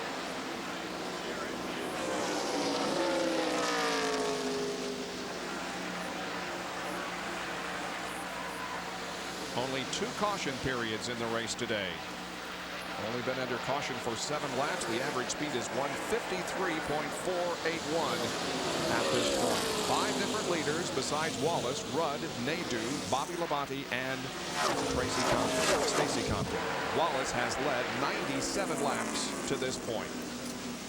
You know, Bobby Labonte, the 18th car, back in 7th spot. He's the leader of the NASCAR World Cup point standings, and a very slim lead. But look at here. He is trying to win this race. I talked about at the very top of the show. These guys, I think, want to win the Brickyard 400 more. It's more than points race. They want to win. And I think Labonte will do whatever he can to win the race. I don't think he won't forget about the points, but winning is going to be the ultimate thing that he wants to do. And there's a battle for the 3rd spot. Bill Elliott and Jerry Nadeau. It looks like on this set of tires that Nadeau is a little bit better than Bill Elliott. Jerry Nadeau is having one of the best races of his NASCAR Winston Cup career. Ray Dunlap? Well, Bob, here's the situation. Throughout the day today, they've made numerous changes on the 25 car to try to loosen it up a little bit. Everyone's been tight. But every time they make a change, it gets a little bit cooler here, and the cloud cover comes around. So that tightens the car back up. Well, on the last pit stop, they made some major changes to the number 25, and Jerry said it's much, much better now. He's caught right up to Bill Elliott here, and so far, they're the fastest Chevrolet. Now, whether they have a shot to get up there with the 2 and the 18, I don't know, but it's been a pretty good day for the young driver from Connecticut. Indeed, it was just 2 races ago that Nadeau recorded his best NASCAR Winston Cup career finish, 4th at New Hampshire. That's where he is running right now. The problem they've got right now, if Nadeau is faster than Elliott, and Bill Elliott, we know is faster than 97 car of Chad Little, but he can't get by. If Chad Little is finding Bill sorry for Bill, Bill moves over and lets him go by, because once you go behind those cars, passing becomes awfully difficult.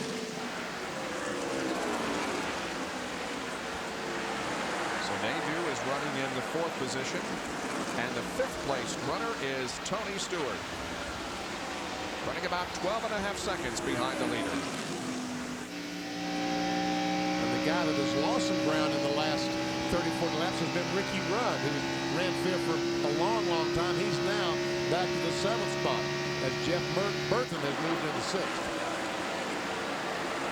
As a matter of fact, Jeff Burton was the fastest among the top 6 that last lap at 168.843. Jeff Burton in the Exide Ford.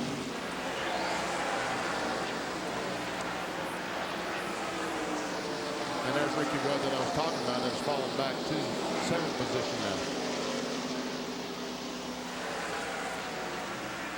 36 car, Kenny Schrader. He's a lap down. And here comes the defending NASCAR Winston Cup champion, Dale Jarrett, who is in 8th position. On board with Dale.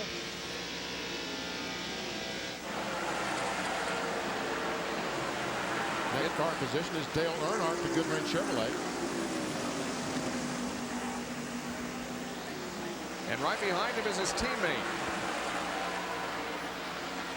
Mike Skinner, in 10th position. He's about 6 seconds actually behind Earnhardt.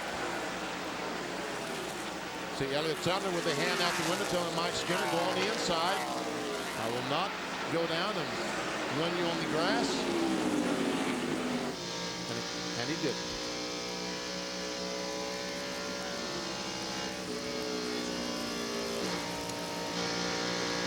Well, the laps are winding down. 136 of 160 complete. More after these messages and a word from our ABC stations.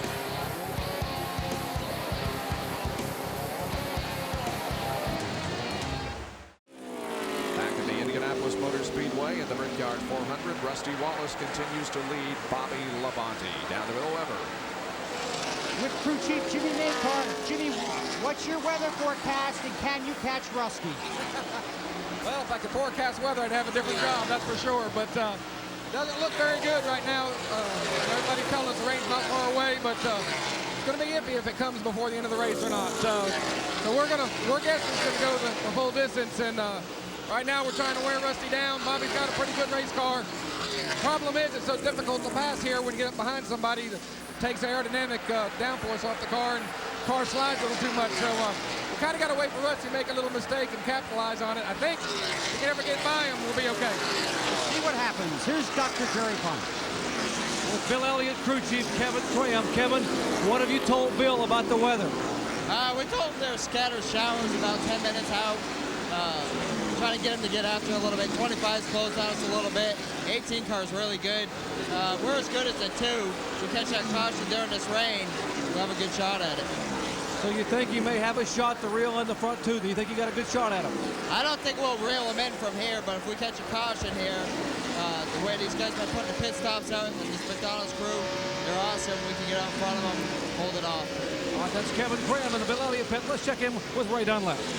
Well, Jerry Nadeau started 23rd today, so these guys have made up a lot of progress. Tony, you've got a great car today. Can you pass Bill Elliott and get the best career finish for Jerry yet today? I don't know. We're going to sure try. I tell you, it's so hard to pass out there.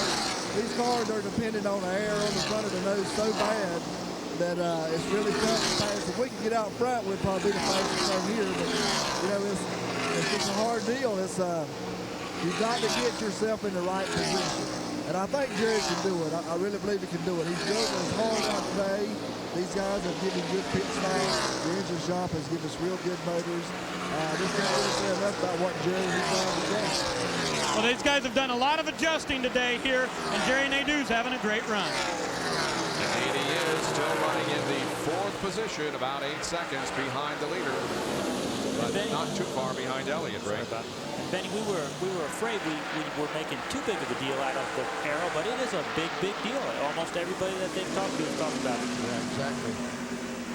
And I think it looks like at Nadeau right now, he's just kind of waiting for one strong run. I don't think that right now he's just trying to cool his tires, trying to get himself ready for one huge run to try to catch Bill Elliott and get by. You've got to be able to get that run and get the nose out from behind that car to get to Tony to the corner. See Dale Earnhardt taking a spot away from Ricky Rudd. That moves Earnhardt up to 8th spot, and Rudd, the pole sitter, drops back to 9th. And these clouds are moving. It is getting darker and darker, so that means it's getting cooler and cooler on this racing surface, which makes these cars tighter and tighter.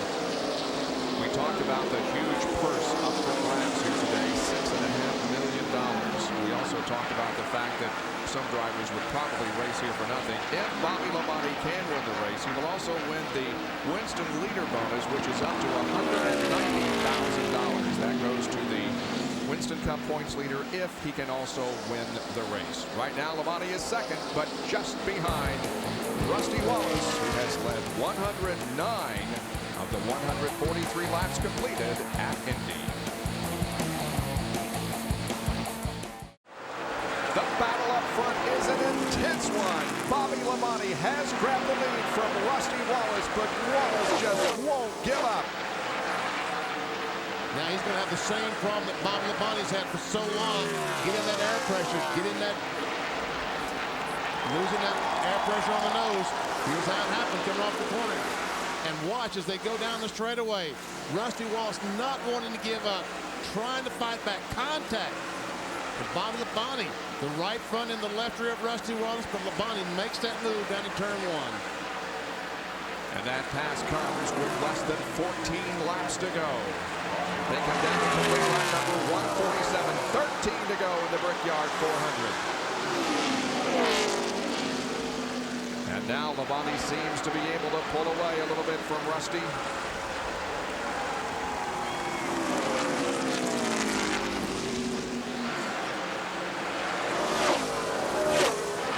Is Bobby Labonte this fast, or is Rusty something wrong with Rusty's car?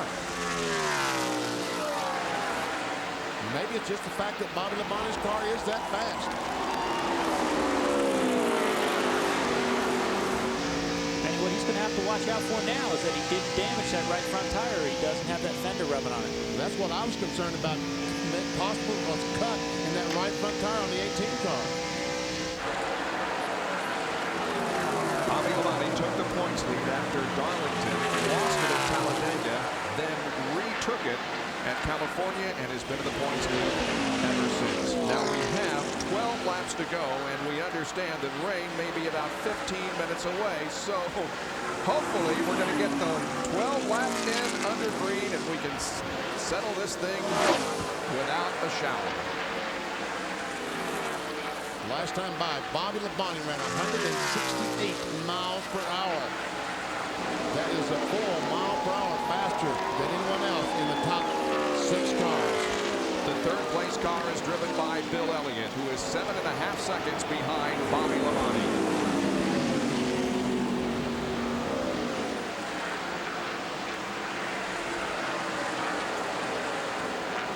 And then comes Jerry Nadeau, running fourth. Nadeau has led 11 laps in this 7th running of the Brickyard.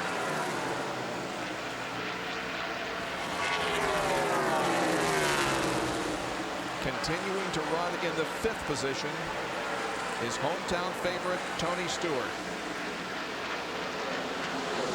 Tony Stewart is 15 seconds behind Bobby Labonte, the leader.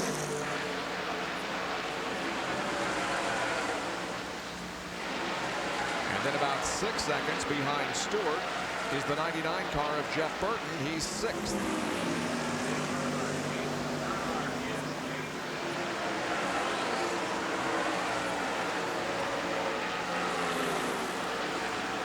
Burton started this race in the middle of the field, but has come on nicely to run up in the top 10. There's Dale Jarrett. He's currently in the 7th spot.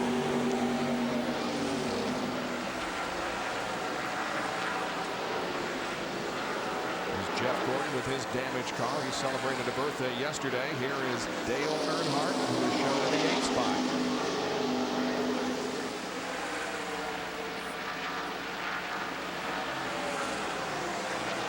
The 9th position is the 31 car of Mike's game. A couple of lap cars there. Dave Blaney and Ted Musgrave. Here comes the Lowe's Chevrolet, driven by Mike Skinner, running in the 9th spot. He's going to get by Ricky Rudd to pole city. We're on record pace here. The average today, 155.223. That's better than the record race average. And Scott Pruitt, the tide ride, just got by Ricky Rudd to move in 10th spot. This would be his first top 10 in NASCAR Winston Cup race if he can just stay there. I believe it'd be his first top 10. Yeah, his career best finish came at Daytona, the very first race that he competed in the Winston Cup Series, 19th. Jerry, how about Ricky Rudd? Well, just talked to the crew a moment ago. They think they might have made a mistake on that final pit stop. They just changed 2 tires, hoping it would loosen Ricky up a little bit and free him up. It really hasn't helped the car as far as helping some of the car to turn in the corner, but the car now is just slipping and sliding everywhere, so he's obviously losing spots on the racetrack. Tough break for our pole sitter.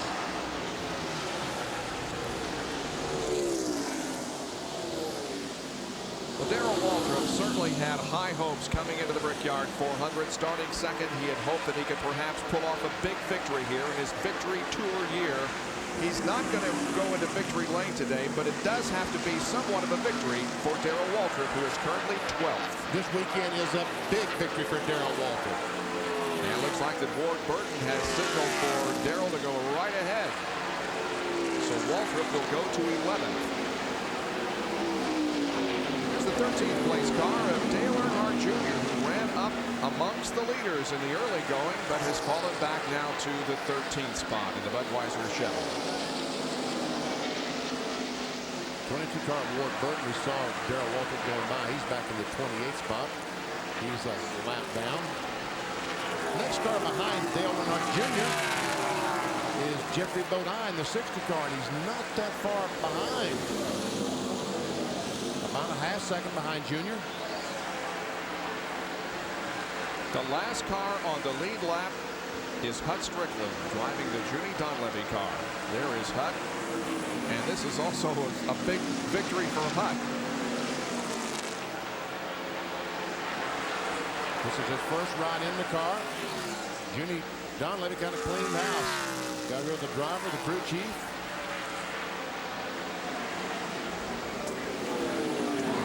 First start of the year 2000 also. And right behind is the leader, Bobby Labonte, and he's pulling away from Rusty Wallace by over 2 seconds. And there will be 6 laps to go when he crosses the stripe next time. ABC Sports presents an NFL preseason special. Steve Air McNair and the Titans look to avenge last year's heartbreaking Super Bowl loss as they face league MVP Kurt Warner and the Rams. St. Louis versus Tennessee next Monday. It's an early start now at 7 o'clock Eastern, 4 Pacific on ABC. Bill Weber has a report on Rusty Wallace. Well, Bob, often you can tell a driver's frustration by the tone of his voice on the radio. But you can also tell it when you don't hear anything on the radio, and that's been the case with Rusty Wallace. He hasn't said a word to his crew in the last several laps. But on the previous run, late in that run, the car got tighter and tighter. Just a tick, but it was enough. Remember, Bobby Labonte got by him, and Jimmy Nacar said, we're waiting, hoping to wear him out. That appears to be the situation here. The 2 car just a little bit tight. Labonte's car got better. And you see his last lap speed of 166.5. Labonte ran 168.5.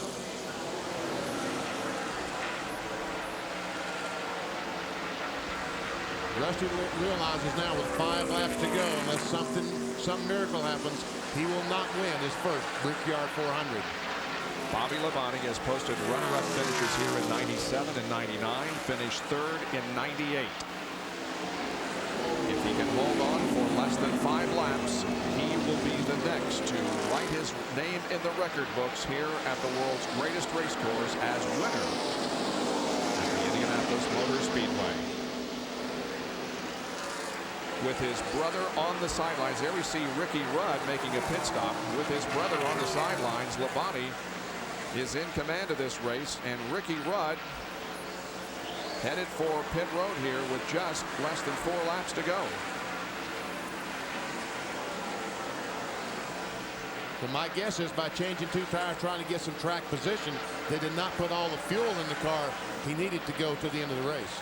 It's going to cost him dearly as far as the final standings are concerned. He's probably going to drop back to about 14th position. Rudd now has the gas necessary to complete the distance.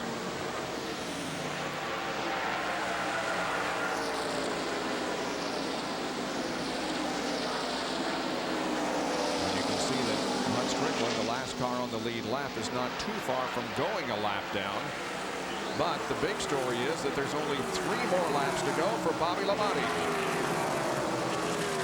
And here's Stacy Compton making a late race pit stop. This is the driver that started back in 43rd position but did lead a lap in his first Brickyard 400.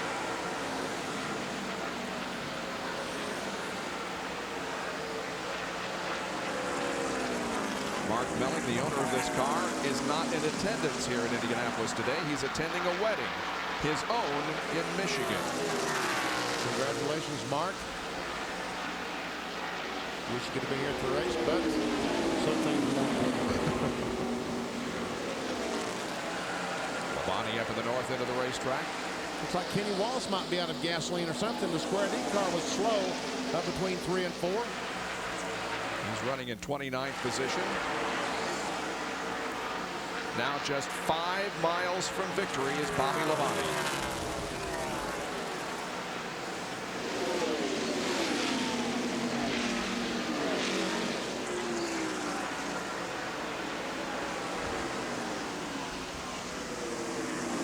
What a season it has been for Bobby Labonte so far.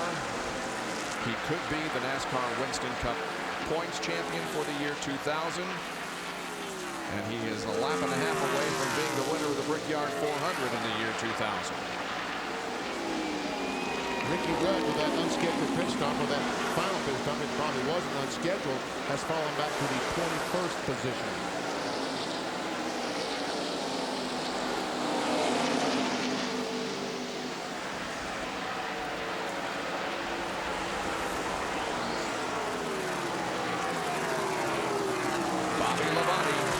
The white flag, one more tour of the 2.5-mile oval at Indianapolis.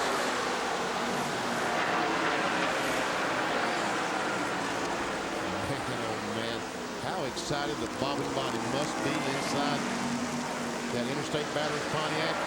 And how nervous Jimmy Maycar and those guys must be down there on pit road. They're just saying, please, please, please come back around. Remember last week at Pocono, 2 weeks ago, Jeremy Mayfield about this spot was leading the race, did not get back to the line in front. On a flat tire in turn 3, Labonte does not suffer that same fate. Easily through 3 into turn 4. He is in his 244th career start in NASCAR Winston Cup competition. But he is about to register perhaps his biggest victory of all. Bobby Labonte from Corpus Christi, Texas, wins the 7th Brickyard 400 at Indianapolis. The cars cross the line. Rusty Wallace will be second, about 4 seconds behind Elliott. Edges Nadu. I see Tony Stewart coming across the line in 5th position.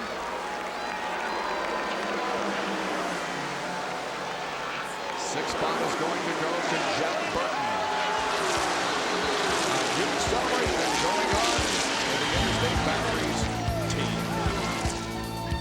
Well, 4 came into this event with their names etched in the bricks at the Indianapolis Motor Speedway. Jeff Gordon, Dale Earnhardt, Dale Jarrett, and Ricky Rudd. And now Bobby Labonte is the most recent to gain fame and win the Brickyard 400 at Indianapolis. We'll talk with him in a moment. The celebration of the Interstate Batteries team. Driver Bobby Labonte has just won the Brickyard 400, the largest margin of victory ever at this race, 4.23 seconds over Rusty Wallace.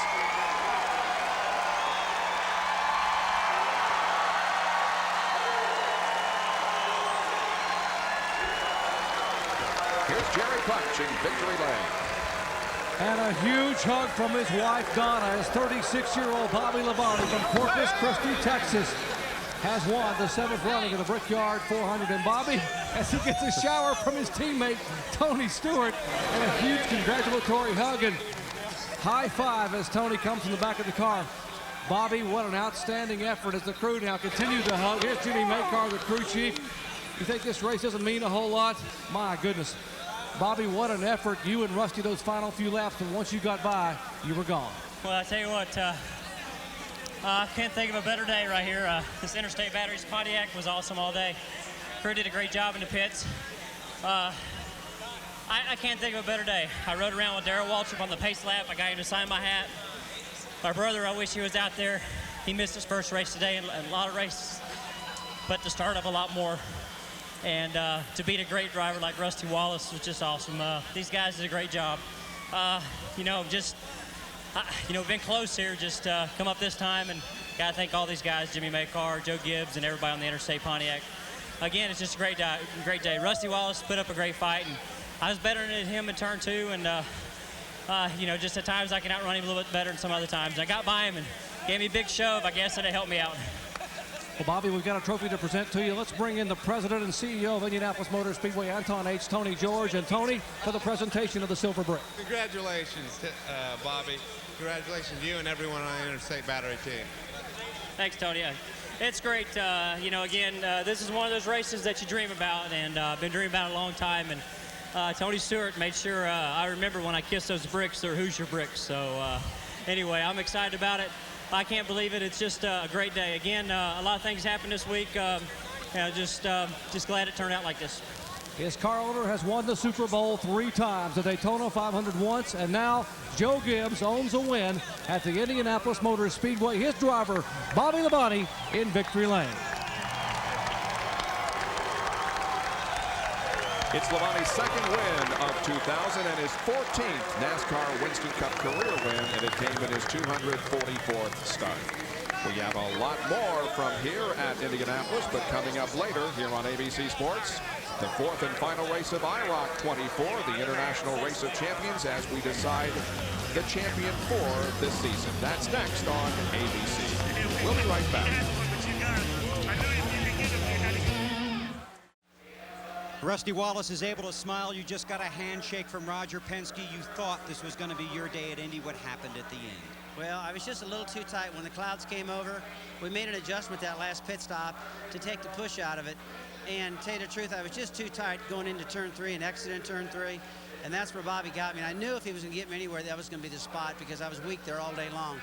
But I was super strong getting off of turn 4 and super strong down the straightaways and into turn 1. But, you know, second's pretty good, but you know, when you get that close, it's pretty hard to smile, isn't it? So I almost won this thing back in 94, 95 and got a second out of it. And today, I can't hold my head too low to lead it to halfway, to lead the most laps, and come home second was a pretty good run for Team Penske, and I was real proud of everybody. Pit stops were phenomenal, and the horsepower, what can I say? It was a lot of fun. Great run. We'll see you at Watkins Glen. I'll be there.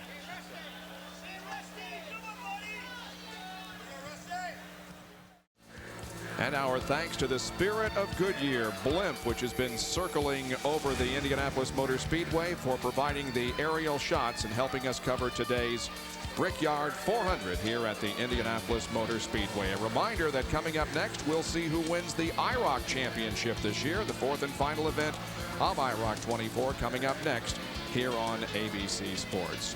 Well, Bobby Labonte, Joe Gibbs, the car owner, Jimmy Maycar, the crew chief, and Norm Miller, the president of Interstate Batteries, joined the other members of the Interstate Batteries crew in kissing the bricks and making it official.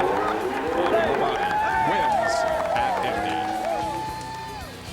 Let's take a look at the final results. By the way, we had a record average speed here, 155.918, and several had their best finish of 2000 or equaled it. Dale Jarrett had his 11th straight top 10.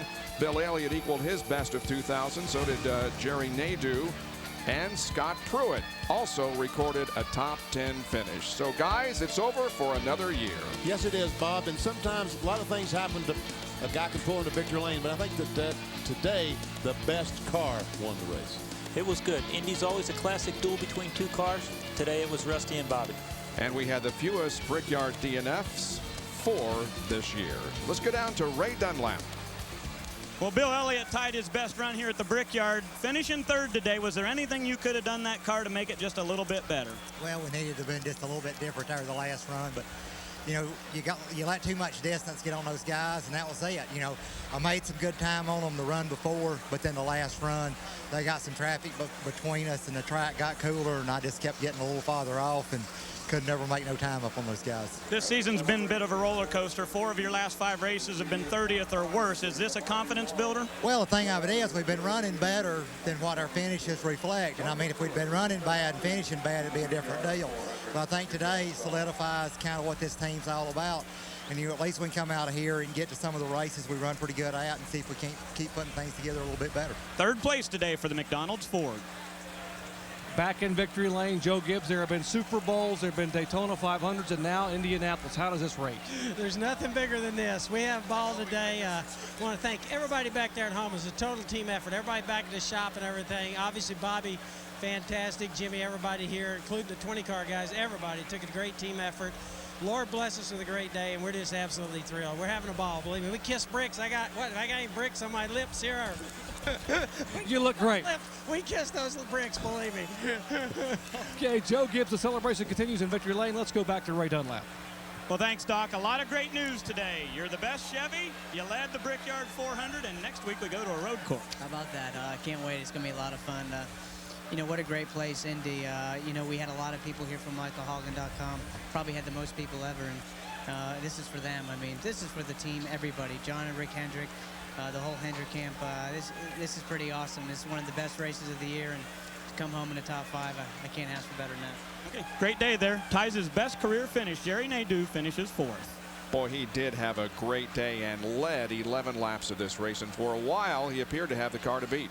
He sure did. We see Bobby Labonte signing all the crew's hats as a memento of winning the Brickyard 400. So all the emotion that we talked about before this race began, how many drivers, especially when you get to this time of the year, they have more of the championship in mind. If they are in a good position, they just stay there and get the points. But at the Brickyard 400, the driver wants to win to get his name on the trophy. We talked about during the race, Bobby Labonte, the points leader. He took a chance. He goes up and he bumps Rusty Walsh to get by him. But guess what? This came with 180 points. That's right. That's right. And it does mean that Bobby Labonte widens now his margin in the battle for the NASCAR Winston Cup Championship for the year 2000. The celebration will go on for a few minutes here at the Indianapolis Motor Speedway, and you can bet that it will continue late into the night. Bobby Labonte with just an outstanding effort in winning here today. This telecast of the Brickyard 400 will be the final NASCAR Winston Cup telecast for a while here on ABC Sports, which has enjoyed bringing you dozens of races over the years and all 7 stock car races here at Indianapolis. We don't want to think of it as a final goodbye, but rather an until we meet again.